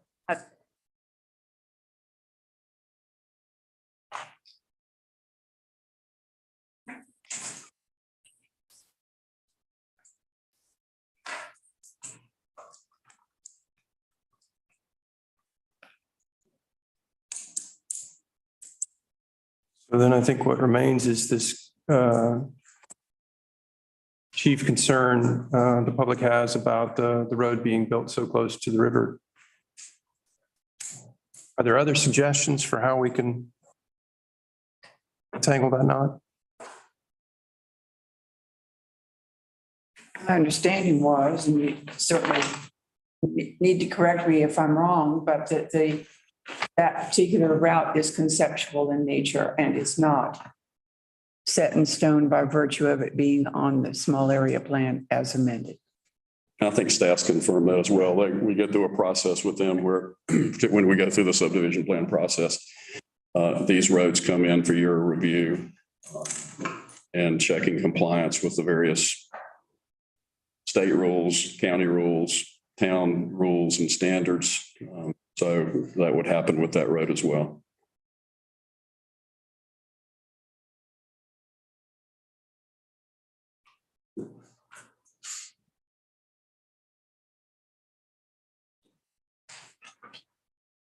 Are there further questions for Chuck?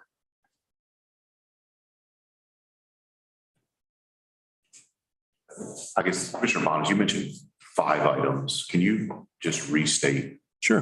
Sorry, I wasn't tracking. Yeah, just judging from the concerns that I received and kind of doing an informal tally, that Spine Road proximity to the river was the greatest concern, the most frequently cited. Number 2, I've heard agreement to return to the prior map of numbers of TCPAs. Number 3, I've heard agreement to explicitly exclude Bynum Beach Road from transportation planning. Putting that in writing, I think will reassure residents of Bynum Beach Road.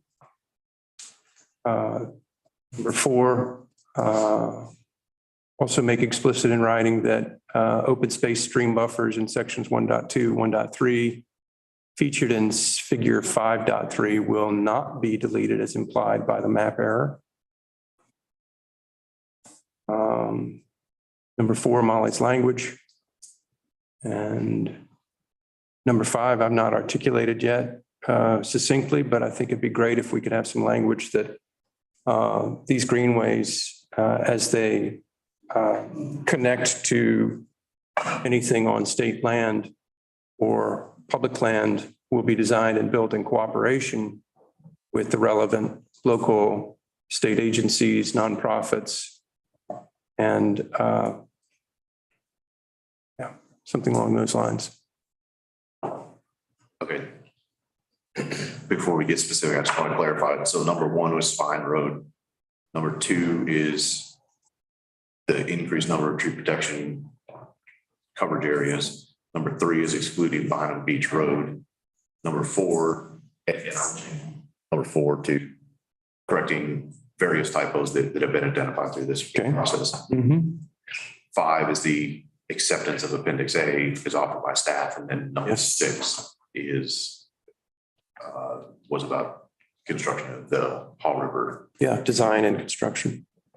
I think continuity is really important, and I've heard it from a lot of people that they do not want it paved on state lands, and I think having it paved before it goes onto state lands and then being dirt from there on is not a good idea. Natural surfaces. So I guess my question for staff, to me, this seems like Chatham Park is saying they would build a paved trail, but we are not approving them in the small area plan to build a paved trail. That's correct. So in my mind, I look at that, up to and including a paved trail. But we are not telling them with the approval of this modifications tonight, that they can go build a paved trail out there. That would come with future plans, subdivision plans and things like that. Is that correct? That's correct. Okay, so I mean, I think there's a lot more study to do on that. I reviewed the draft Haw River Trail study that's come out, and I think that, you know, it talks about the barriers to building that are having landowners who will dedicate land to the trail. And I think it largely says that that is not a concern in this area because of Chatham Park. It also talks about the suitability of various trail materials and how they relate to maintenance and future maintenance agreements and things like that. So I think there's a lot to figure out there in the future. But I would like to take a developer up on their offer to build the most expensive option, even if we don't use that option in the future. Even if the most expensive option is most expensive in environmental impact as well? I mean, these are external costs, but we're bearing them. Yes. And cost of the material from which the road is built is not all the cost. So having it made from pervious natural materials may actually be a savings to this community. But we're not approving any specific material in this small area plan. It seems to be implied. So I can give you an example of what we've been, Morgan can, it seems like in Molly, it seems like the last year, almost, if not, I mean, certainly 9 months, we've been looking at greenway design going down the stream on the east side of the vineyards. And it goes to the floodplain area and working with staff on coming up with and Kent's been involved in this too. What's the best place for this road? We need to do more because there's floodplain, different things like that. Your staff's all over. And we just don't walk in there and say, okay, we're going to pay greenway. Here you go. And they go, yes, sir. And not the way it works.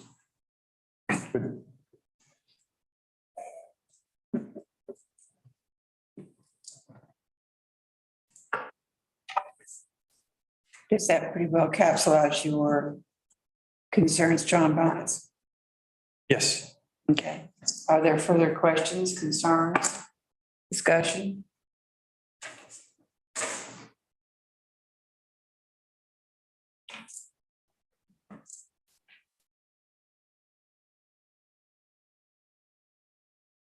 All right, I'm gonna take a run at this. I will make a motion to approve the small area plan amendments with the following additional amendments. The spine road will be more than 300 feet from the Haw River. The tree coverage planning areas will equal the elevated requirement or the elevated shown on the previous of 23 versus the current shown of 17. That the developer will not connect to Bynum Beach Road unless the town requires them to. The various typos identified will be corrected. The conditions about Parks and Recreation in Appendix A will be added where appropriate. And that's it.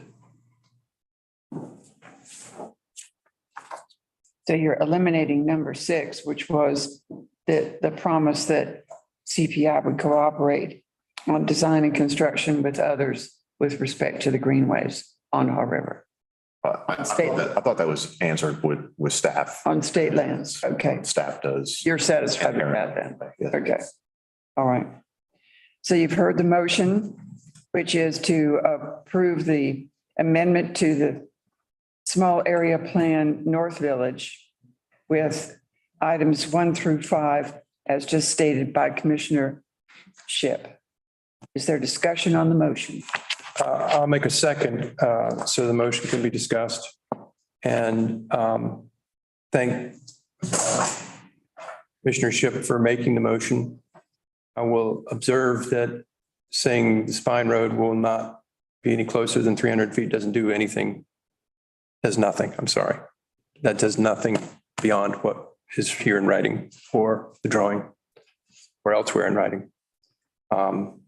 Really, the request here is that Chatham Park investors do the same thing they're willing to do with regard to residences in that neighborhood, and that is pull those back another 50 feet. So I would respectfully offer a friendly amendment of 350.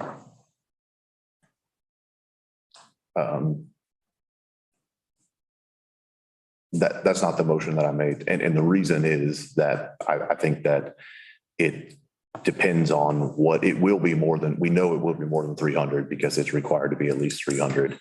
And I think if we go more than that, then it becomes more what portion of the, if it's the right of way, is it the other portions of those roads that it is. I think it will tend more towards that in most cases. But I think it is a benefit to have that area, an area like that undeveloped where the river is more, visually accessible to everyone. That's my understanding from the short time I've been here. If the road goes close to where it's being shown, they're going to provide a public amenity that's a park that the public can go see at any time. If, as Chuck stated, if you move it back to 350, they're going to put houses on it because they're going to need to maximize their lots. So the 350 number is going to cause a problem, I think, long-term for the public benefit if that road goes as close to the Hall River as it's shown on the map, etc. I would caution you on that 350 number, as Chuck clearly pointed out in his comments. Jonathan, I really appreciate you trying to help here, but it's inconceivable to me that the Chatham Park investors would build multi-million-dollar houses in a 50-foot stretch on a 50-foot lot depth. They wouldn't. They would just move the road further away and then put houses on it. I just wanted to restate what he clearly said. Just for your understanding. So I actually saw a thumbs up from one member of the audience. This is the challenge that I was tempted to ask at the very start of the evening that we table this for 2 weeks because this is just exhausting and I don't think we're doing our best work. And when Chuck is tempted to threaten something, that's a sure sign that this conversation has gone off the rails, in my opinion. Seems like a frustrated off the cuff response. But now it's been reiterated by a seasoned manager that it's a likely outcome. So, that just seems like a really regrettable circumstance when I honestly boggles my brain that this company would not be willing to provide the same amount of setback as they're doing with residential lots.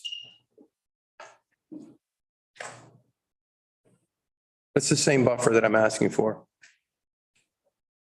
Before that spine road was ever drawn on a map, all of that area was open for residential development along that 300-foot buffer.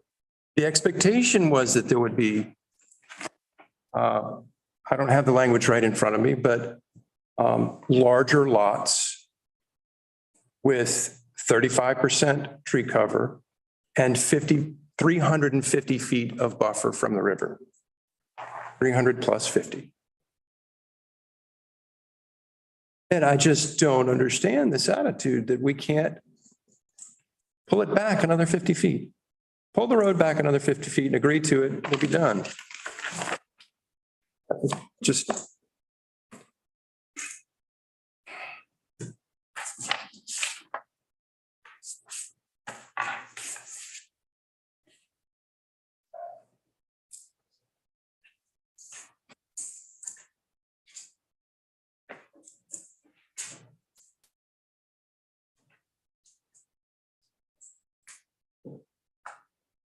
Well, at this point, we have a motion on the floor. A second. by Commissioner Shipp and a second by John Bonitz with a friendly amendment, which would restate the 300 to 350. It would be incumbent upon Commissioner Shipp to say whether he accepts that friendly amendment or not. And Correct. I did not. you did not. So are you intending to withdraw your second as a result? No, I think that wouldn't be Okay. fair play. So then we would be, if there's further discussion, we can certainly go into that, but otherwise there would be the motion and second on the floor at this point, and it would be appropriate to vote.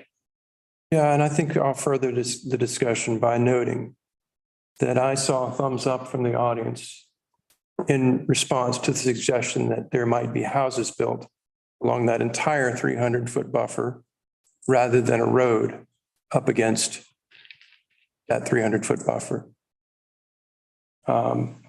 Lacking the ability to make a poll, having to rely upon my instincts here. I hope that others in this room are perceiving the same thing, that the public is saying they'd much rather have houses over there than a road right up against that 300-foot buffer. So we all receive those emails.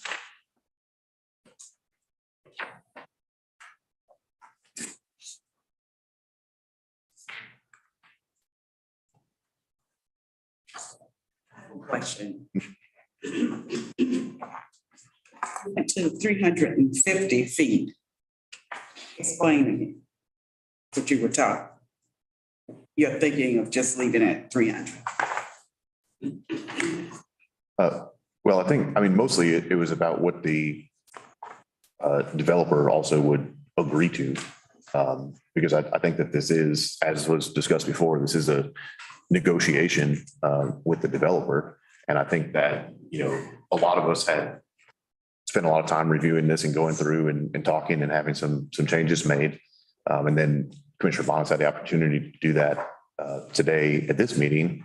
And the developer did agree with a lot of the changes that he suggested today, but not that one. And so, and I think our staff has also offered some advice related to that. So I think they've worked with all of us as we've discussed this over the last 10 months. And that's what it was based on. How is, I'm sorry. Could you just repeat what you had indicated about the 300 feet and 350, please? So with the road being conceptually where it is now on the map, there's a potential for us to have a public park in that area. I guess that would be adjacent to the state park land that's already exists. By requiring 350, in order for Chatham Park, as I understood it from Chuck's comment, if they're required to move that road further away, which is kind of what's in the small plan currently, then that would be all residential. No park. No park. How would that be less impactful to the river? Why is the feeling that if we build houses there, that would be a win and that would be less impactful to the environment? That boggles my mind. I am Fences and construction, I don't think any of that is going to help the river. Is it not better to not have houses along that side? Maybe I'm not. road construction is going to be a lot worse. Well, the road's going to be there whether or not houses are. No, So we're talking. no, that's what this whole conversation is about, is pulling that road back from the river. Well, even if we pull it back 50 feet, it'll still be, the road is still there. Yes, but it's 50 feet farther. And now we're going to build how many houses and dig how many foundations and have how many green lawns? Commissioner Vose. I'm asking, I'm not arguing. Exactly. But the public had already wrapped its minds Around the 2021 small area plan that had that entire stretch. Better, this seems like less. Doesn't seem better. Does to me. The great concern is about that. On that whole length of road. The great concern is about that road being there next to the river. If it's an either or, if it's an either we have this road with no homes, or we have this road 50 feet back with a line of homes, seems less impactful to not have the homes. That's the point that I'm making. If I'm backwards, I'm happy to be corrected, but that's my logic. If there are homes there, they will have that 50-foot buffer. They will be 350 feet off the river. There will be.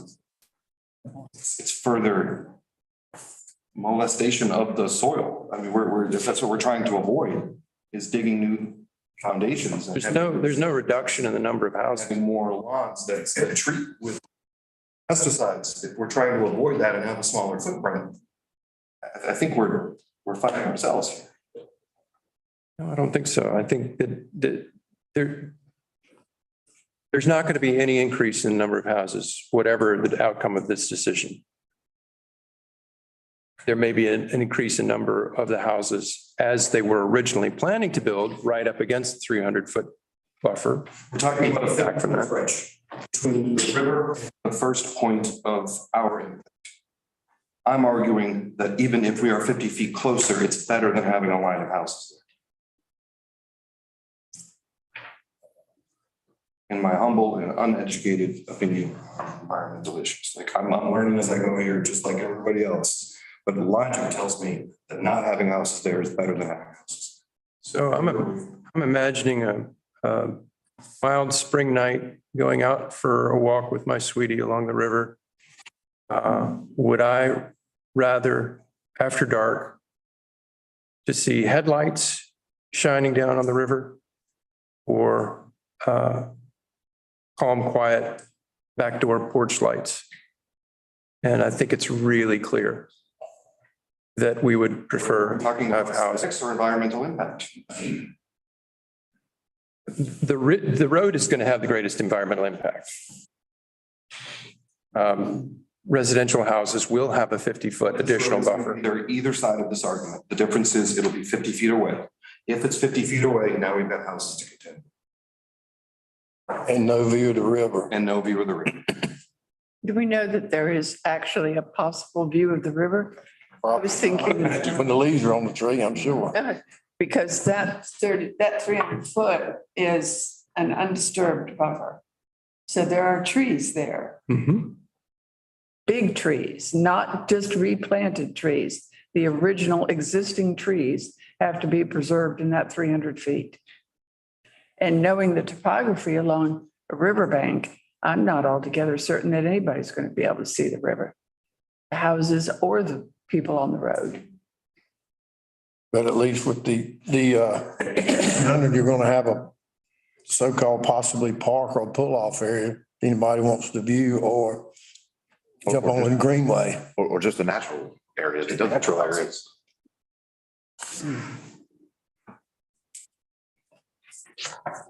That answers my question. Thank you. Thank you, Ms. Brown. Yes, ma'am. All right, where are we? Is there further discussion on the issue? We're standing on the motion to approve with the 5 sections. Motion by Commissioner Shipp and seconded by Bonitz. Commissioner Bonitz. The board ready to vote? I uphold my second and I call the question. You would help, I uphold my second and call the question. Okay, well, that would require a separate vote on whether to have the question. Forgive me, parliamentary procedure aside, let's just vote. Let's just proceed to vote. Thank you. Those in favor of the motion as stated, please indicate by saying aye. Aye. Those opposed? And I have to vote against it. It seems such a very simple request, and I'm very disappointed. So the motion carries 4-1. And we are now on to our next piece of business. New business is we'll give people a moment to shift if we might. And Kit will be bringing forward the, Very good point there, James. Very good point. Yeah. No, I don't, Yeah. Could we do like a couple of minute recess? Yeah, it's a great idea. A bio break, Yeah, Like a motion for a 10-minute recess. 10 minute. 10 minutes. Those in favor, please indicate by. Aye. Aye. You can still speak.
just went back out. Oh. John just went back out. I'm sorry. How are you? I was, I was calling to order the meeting after our 10-minute break, but we're still down a commissioner. So you're going to lead us through the budget amendment. Oh, excellent. So we're together now. So welcome. Yes, good evening. So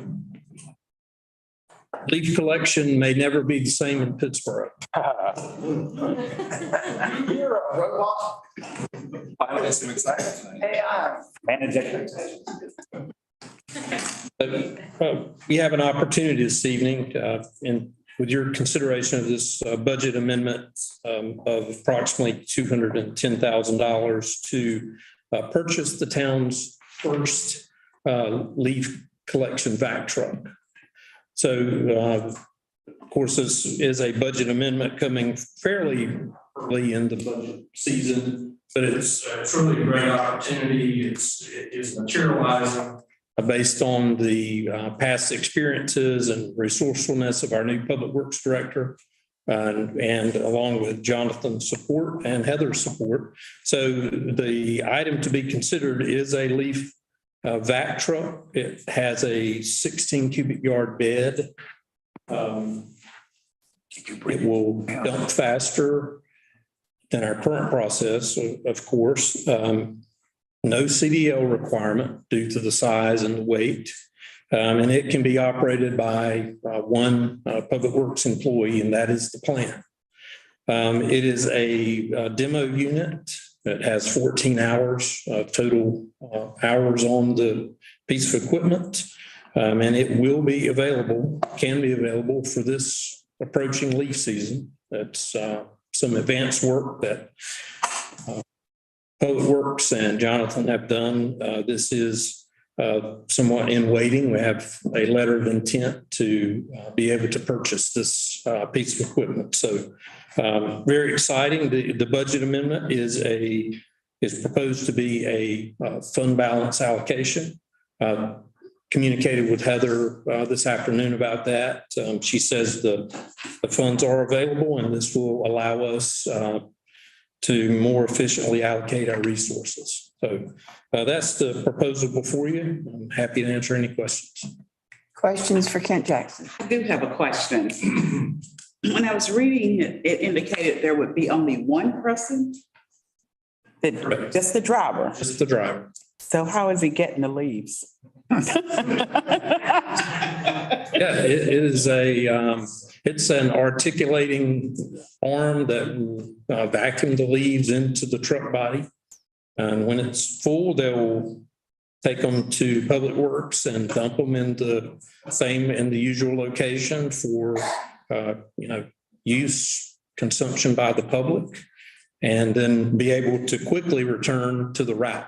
The process now involves a pickup truck and a trailer at a cost of $150 to $175, and requires 15 to 20 minutes of time to position the trailer, unload the load, and then be back on their way. So correct, it is a one-man operation from that standpoint. Similar to how like the garbage truck or recycling truck works, as they drive it, the driver operates the arm that vacuums up the leaves. He's got a joystick. Joystick. Just grab the joystick, move it around, and the hose will. Have a camera or something, or just using his mirror. Cameras and mirror. I believe it's got a camera, but yes. It's very interesting. That's true. So we're looking to go from 3 to 4 people to 1 or 2. I would two probably the beginning, just to make sure we get the hang of it, plus for training. And then once someone gets really good with the joystick, then 1. So just pile your leaves on the curb and then the truck comes by. That's right. Sounds. So would we maintain the ability, let's just say we have a long period of rain and then all of a sudden we get some dry and staff have to get out there and get leaves in a hurry or catch up. Would we still have the opportunity to use both devices? I mean, sure, we'll always have what I would call the manual backup, sure. Keep that as a backup because we didn't want to buy two of these at a time. We've always had to have a backup for each people. Will this one pick up wet leaves? Within reason, I'm sure if they were excessively saturated, perhaps there would be some leftover, but it has a strong vacuum force. So for the most part, it'll remove even damp leaves. All right. Any further questions for Kent Jackson? Is there a motion? So moved. Second. Moved by Commissioner Baldwin, seconded by Commissioner Bonitz. Bonitz. Thank you. Those in favor, please indicate by saying aye. All right. Motion carries unanimously. For discussion. Good idea. Thank you. Thank you. Appreciate it. We're always going to be very excited to see that. Yeah. And the town attorney said when we run out of space, we can dump the rest of the leaves at his house. We're winning tonight. Our next is for discussion only, tuition reimbursement assistance policy. Jennifer Eakes will be leading us on that.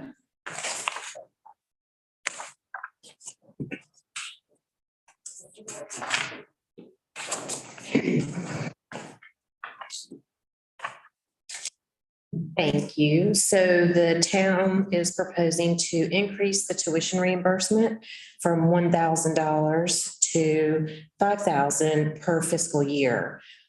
We expect this to kind of help attract and retain talent that we have. Questions for Jennifer? I'll just ask you again a question you already answered for me, but how many people are taking advantage of our current policy? Currently, I don't know of any at this point.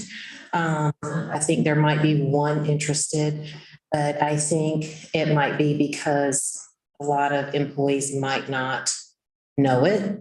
They might not know that we have this policy. They should, but, and then two, it could be that they're not encouraged to use it, or it could be the cost that we currently have is really not a lot for, people that might want to further their education, degree, so to speak.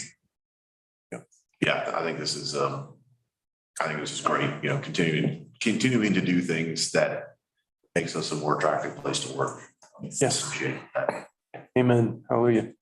Jeff, one question, how much do we have budgeted in this? You have X amount, maximum a year? 4 or 5 people come up with it, or we have budgeted amount, set amount? We have Under one. 5,000, but I mean, you have a maximum budgeted amount.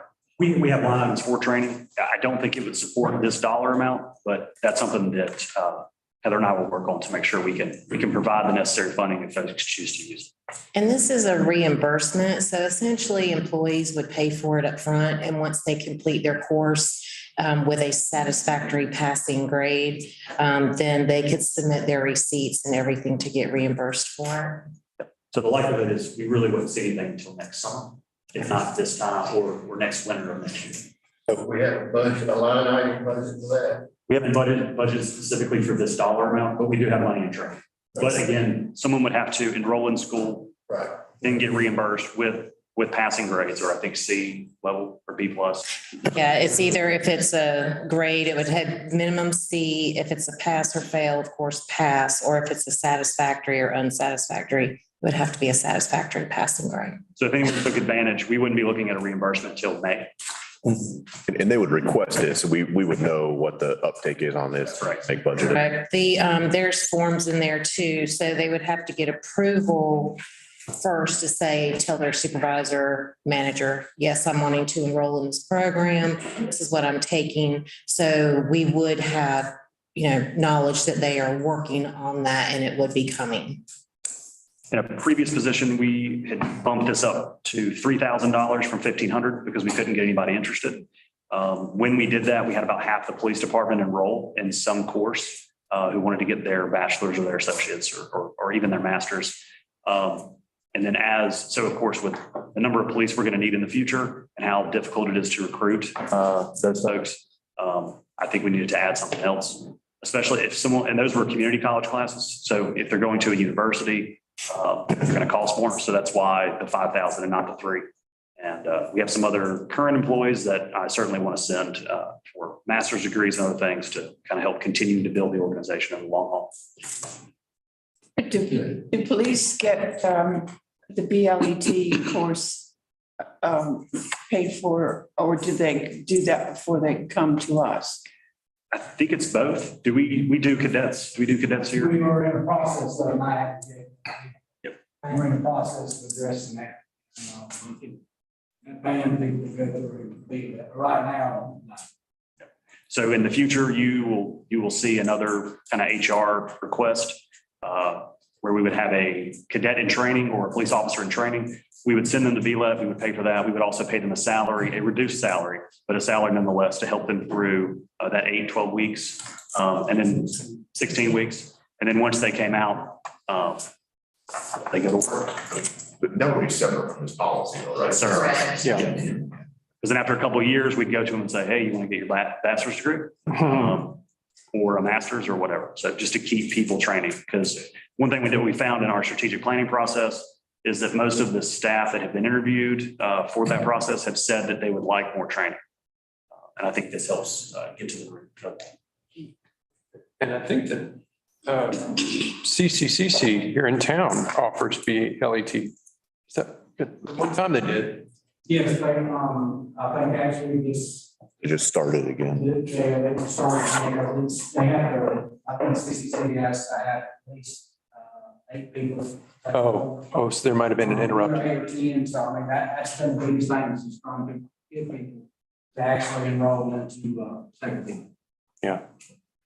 And when Mr. Franklin approached me about this, it had actually just gone around the HR listserv and people were asking how much reimbursement they offer. And the maximum amount was $2,000 to $2,500. So this will actually really set us apart. Just a quick correct. CCCC is about to start BLEV, but I haven't started it yet. Yeah, I guess it was 15 years ago when I was last aware of that. But yeah, I know we've done it in the past, or they've done it. Well, this item is for discussion only, but Yeah. will it come up on consent agenda next time? or- Yes, ma'am. Okay, If there's no pause. okay. Everybody's nodding. Very good. No pause. Appreciate it. Thank you, Jennifer. Thank you. Teresa Thompson will lead us in the second discussion item, which is the ordinance to enact Chapter 16 of the Pittsburgh Code of Ordinances, a social district. And she's coming to the podium with her social drink. In case I need it. Well, thank you, Mayor and board members. Thank you for those who stayed for this item as well.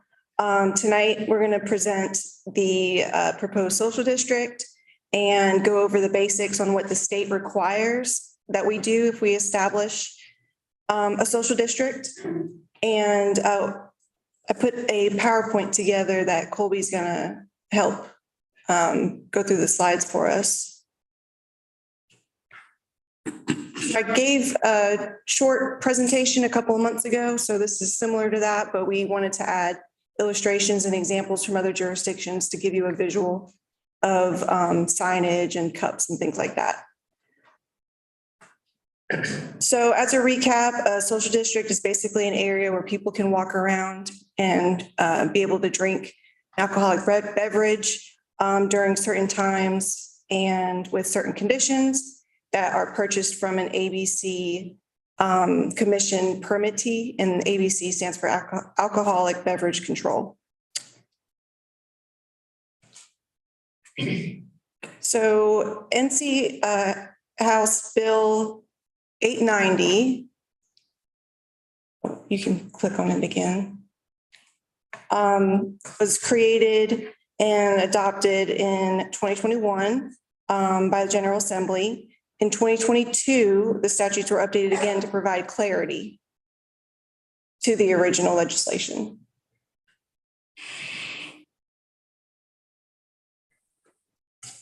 So now today, there's over 50 cities with social districts. These are most of them. I highlighted the ones that are closer to us in case you want to check them out. So it started in small towns. Silva was, I think, one of the first, but it's definitely the smallest at 2,600. Charlotte today is also a social district at 872,000. So there's a span of small to very large cities with social districts. We created a draft logo. So if approved, we may use this logo. There's no standards for the logo itself. So you can see examples from other jurisdictions. They have anything from like playful and fun to like the top right, which looks more like a town seal.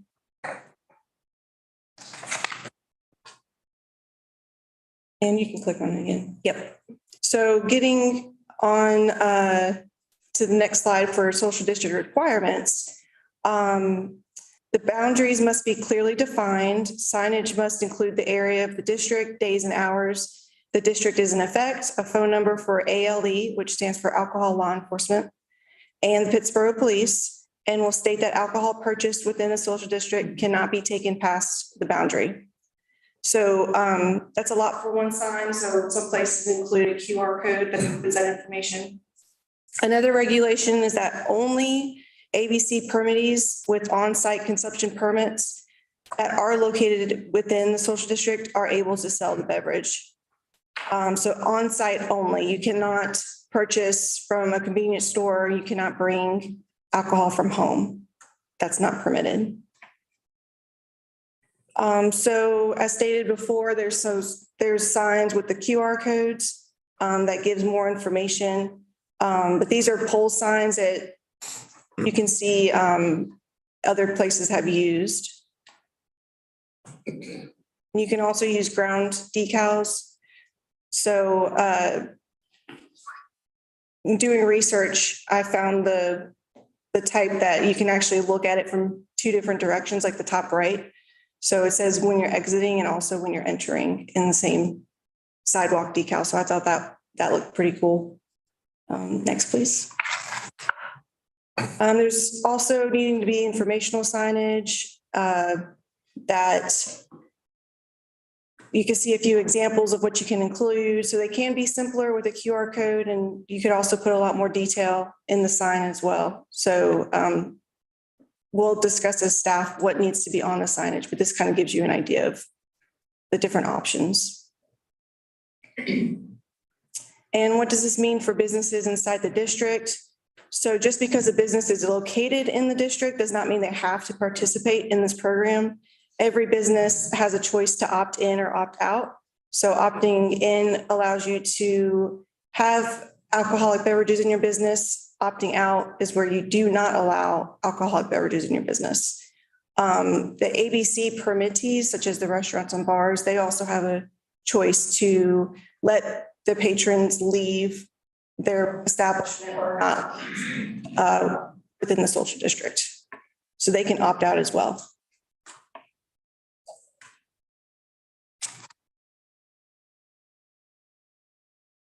And when it's a business that's opting in or opting out, it'll be shown by a small decal that's on the window. So here's an example of what it could look like. So the first is just the proposed logo. The second would be for the ABC permittees saying beverages sold here. The third is where businesses decide they want to opt in. And the last would be for those who want to opt out of the program. And that could be like a 4x4-inch decal on the window or door. So those other businesses would be like retail, bookstore, art shops and things like that. Correct. Yep. Okay, next slide. Here's a couple of examples from other places. You can see they also use the green and the red colors from Greenville and the town of Elon. Next slide. So cups must be at least 16 ounces or less. must be 16 ounces or less. It must include the social district logo, the name of the business where it was purchased, the date and time of the purchase, and it must state drink responsibly B21. And again, beverages are not allowed to leave the district. So here's some examples of other locations, cups. The top left is from Silva. They decided to do a reusable cup and sell it for a small profit. And from what I was told, within the first 5 or 6 weeks, they sold over 500 of these cups. So they're kind of like a Yeti type of cup. So that's an option as well. Or you can have the businesses provide their own cups and the towns can provide the stickers for the cups. It looks like several jurisdictions go that route. And here's an example of the label that needs to be on it. So it includes the business name, date and time, the logo, and the business information. So social districts were born out of the pandemic as a tool for economic development. The main group that pushed for social districts originally was the North Carolina Retail Merchants Association. So you can kind of get an idea of what they were trying to help by doing that. It also spurs revitalization efforts by making downtown more attractive. It does this by creating an instant entertainment destination. So it's similar to the Sip and Stroll event that we had a few months ago. You saw how many people that brought to downtown. This would be kind of like an extension of that event that would just be anytime. So it is a reason why people do come to a downtown. It adds vibrancy, vitality to the downtown, and it can also enhance downtown events. So if the town wants to, you could allow people to leave an event and be able to walk through the downtown as well. So they're not just like stuck in one area when they're during an event where there might be like a drinking area. You could actually walk outside that into other parts of the social district. So all of the communities, I'm sure, had issues or questions raised about this social district idea. And some of the issues were the thought that there could be increased trash, increased crime, or public intoxication. There was a survey done by North Carolina Main Street recently that had several of the other communities that have social districts respond.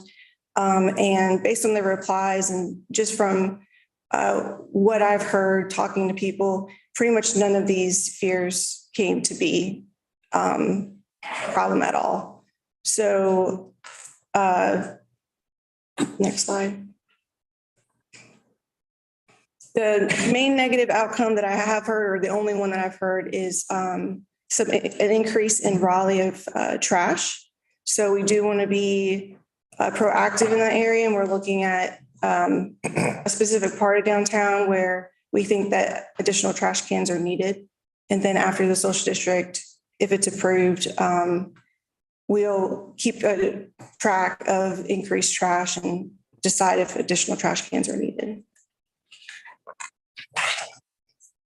So we have looked at a lot of other downtown social districts programs, talked to several towns, including Burlington, Silva, Greensboro, and Salisbury. I reviewed the Main Street survey. I also visited all of the ABC permittees or proposed permittees, and then also visited many of the downtown businesses. So out of everyone I spoke with downtown, there all but 2 said that they would probably opt into the program. So there were 2 that, not one person that I spoke to was against the social district, but they just thought for their specific business that they would probably opt out of the program. So that was a pretty good indicator of the social district being something that downtown business owners would like to see. So in summary, only beverages sold by the ABC permittees for on-site consumption are allowed to be consumed. Beverages purchased in the social district must be consumed inside the district. You must use the branded cups. You cannot consume beverage purchased from anywhere outside the district, cannot consume outside of the district, and cannot consume beverages outside the designated district hours. And any violation to the ordinance could be guilty of a Class 3 misdemeanor. So here's that last slide. Because who enforces it? The police department. So it also, we've been in contact with the local ALE office, and they would help ensure that the ABC permittees meet their requirements as well. Chief Shorty, I'm ignorant of Class 3 misdemeanors. Could you give some other examples? So I can understand what's on par with that? They are, I don't mean to put you on the spot, perhaps. Okay. Mr. Messick. He hasn't written one in a while. I'm not gonna defer to the attorney over there. Like I said, they're some of our ordinances that we have, will come across our, they fall into that. Noise ordinance and stuff like that. A lot of city ordinances, town ordinances fall upon Shoplifting, second degree trespass. Okay. And city and county ordinances. Okay. So the next slide is the proposed district. This is slightly different than what was in your packets. We included the entire part of the traffic circle, but made a note that it does not include the historic courthouse property. Yeah. So besides that, it's fairly similar to what was in the packet. Next slide. I just say the other, on that, the other change that I requested was that we only, like on East Street, for example, and on West Street, actually, but that we only include where the crosswalks are by the circle. So I guess this doesn't show that on West Street, I realize it now, but I don't know that will stop people from jaywalking, but maybe it's another reminder to not jaywalk. We did put that in the maintenance plan. So that was in the packets. I've updated that to include a sentence talking about using the crosswalks. Oh, okay. So when you get it next time, it'll have that language included. And here's some examples of other districts. I know ours is kind of a unique shape, but you can see with downtown Burlington, theirs is pretty unique. And Silva's is very long. And comparing that to High Point, theirs is more of a square shape. So everyone's is a little different. That's okay. Next slide. So all of the subcommittees and the Downtown Advisory Board has met. I included notes from each meeting in the packet. I won't go through all of those for the sake of time.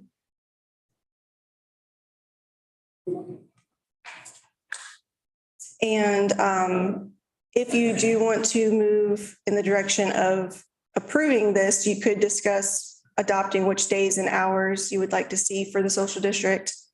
If the boundary map looks adequate, the next meeting, there will be a proposed ordinance for adoption that'll include everything that we discussed.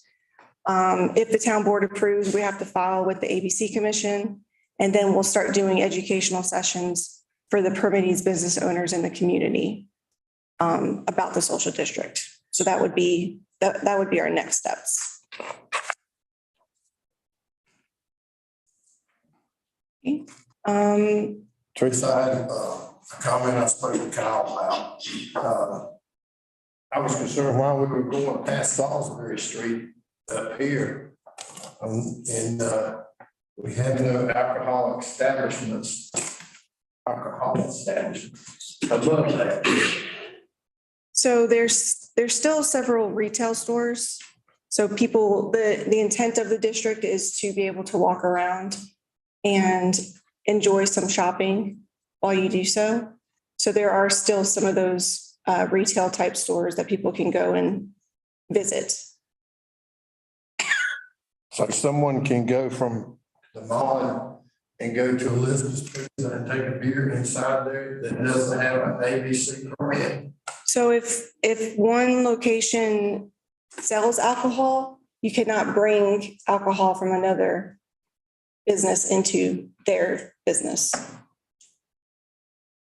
But you could get a beer at Havoc and walk all the way up to French Connection. And I think French Connection requested to be inside the district, right? Yes. That's another reason why it went up so high. The other, Now, what did you say about Elizabeth Pizza? You not carrying it there because they have. If they sell alcohol, then you would not be able to buy alcohol from another establishment and then walk into a different one that also sells alcohol.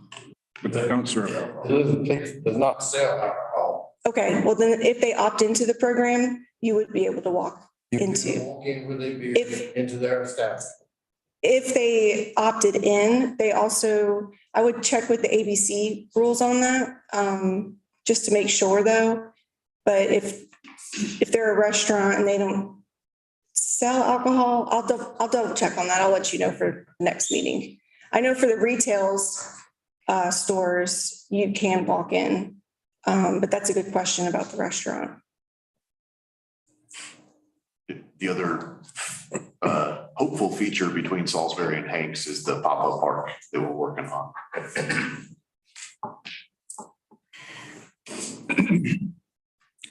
The trash increase is a concern for me. And I actually already had noted that some of our bins, either they're not getting emptied frequently enough, or they've got some residue in them that is putrefied. Well, I'll confess, it was just one that I walked past that I experienced that next to, but so I don't mean to suggest it's a broader problem.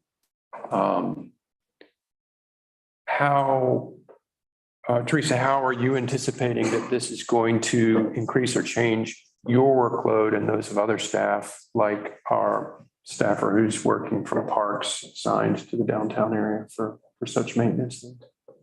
This was one of the reasons. The overall look of downtown was the main reason that I wanted to add that position. But I did it also with the thought of this particular, Already thinking about possibly being passed, yes. Okay, so it won't be an increase in the person's. No, I don't think so. The only other discussion that we've had about trash was with the county. We want to make sure that they were okay with this, being that they are a major property owner downtown. They were fine with it. They think it's a great idea. They just wanted additional trash cans located in their parking lots. Good.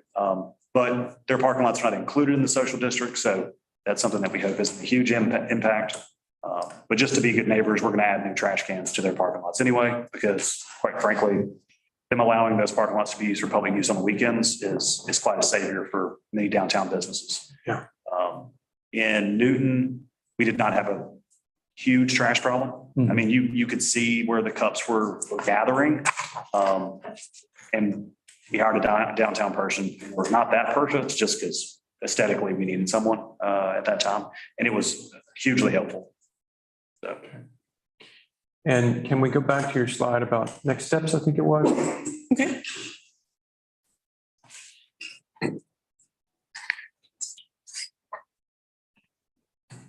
Yeah. So I see the suggestion is noon to 11 PM, and I was intrigued that Silva had a 9 o'clock wrap up. What are the thoughts and the pros and cons on that? Did you get input, a poll on that from the participating businesses? We discussed that at the committee levels, and it was really, there were a lot of different ideas. I think the The final vote came to Monday through Saturday from 11 a.m. to 11 p.m. and on Sunday from 1 p.m. to 10 p.m. was the recommendation. But reasons being to have people stay longer in downtown during the, weekdays and Saturdays. Yeah. And then Sunday, shortening the time span for church and, people needing to go to bed early. Mhm. I don't know that this is directly related, but the only consistent complaint that I hear about general activities in downtown is regarding noise from one specific establishment after 10 or 11 o'clock at night. And again, this doesn't directly relate to that, but I can imagine that it might tend to kind of encourage some of that. Yeah, I think Silva's a good example of them ending at 9. I saw with all the different jurisdictions, I would say the average was 10 p.m. There were a couple that were 11 p.m., but it seemed like the majority ended at 10. Well, I'm intrigued by the Silva 9 o'clock because my sense is that there's some commonalities between us and Silva, but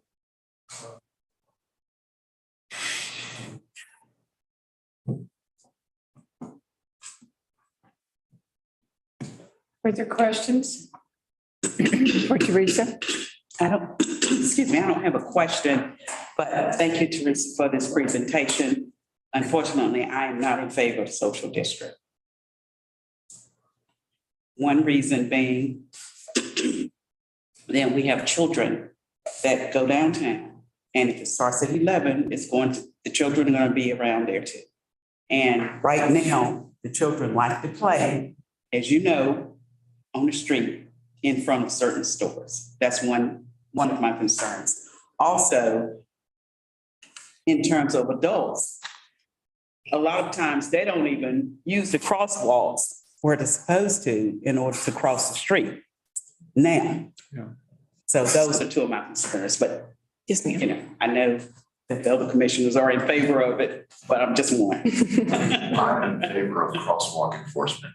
and I think I was very pleased to hear that there's an effort afoot to enhance and visually clarify our crosswalks. Is that right? There's a subcommittee that's looking at painting bolder, brighter crosswalks. Yes, sir. So right now we're looking at the intersection of Salisbury and Hillsborough Street on either side of the side streets.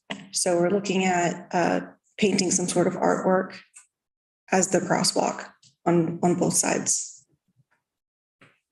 And also as a town priority for Public Works, we're moving from the straight lines to the hashed.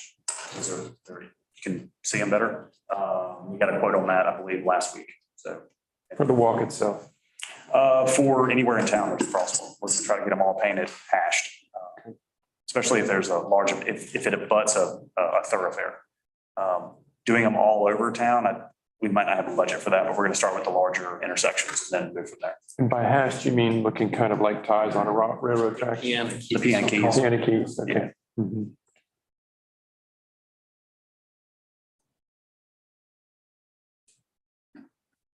Well, we appreciate your information here, and I suppose if there's any further input, that you'll hear from the board. Yes, ma'am. Thank you. I guess to put some dates on that, are you intending to bring this back to our next meeting as an action item? Yes, sir. Great. So it will include a proposed hours and days. So, if that's obviously something the board wants to reconsider. Oh, First, I'll just mention one thing, I'm in favor in this, but I do have the same comments that Mayor Baldwin regarding the children that are on the streets and after school and all, getting that's my concern. And I'm a little concerned about 11 o'clock a.m. starting time, There's no where you at, 11 o'clock's okay, you know, but I think downtown, they might still early.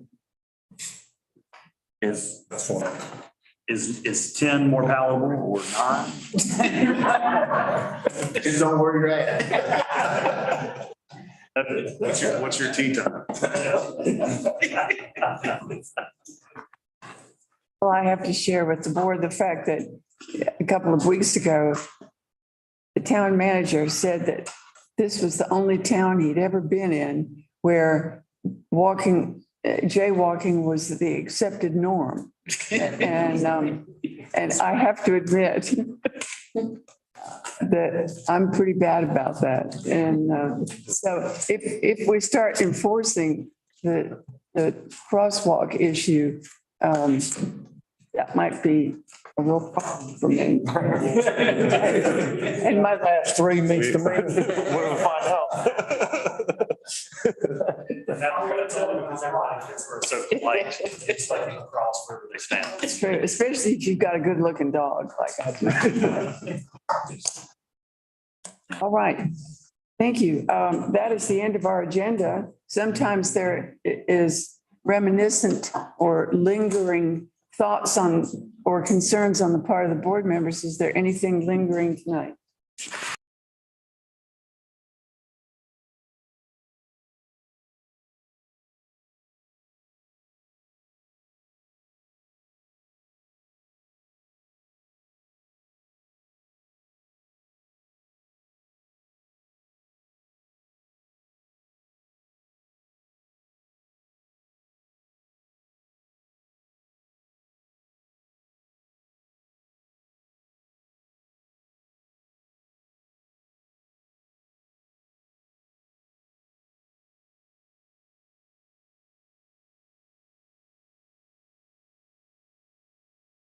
Does staff have any insights you can share with the public and self about that?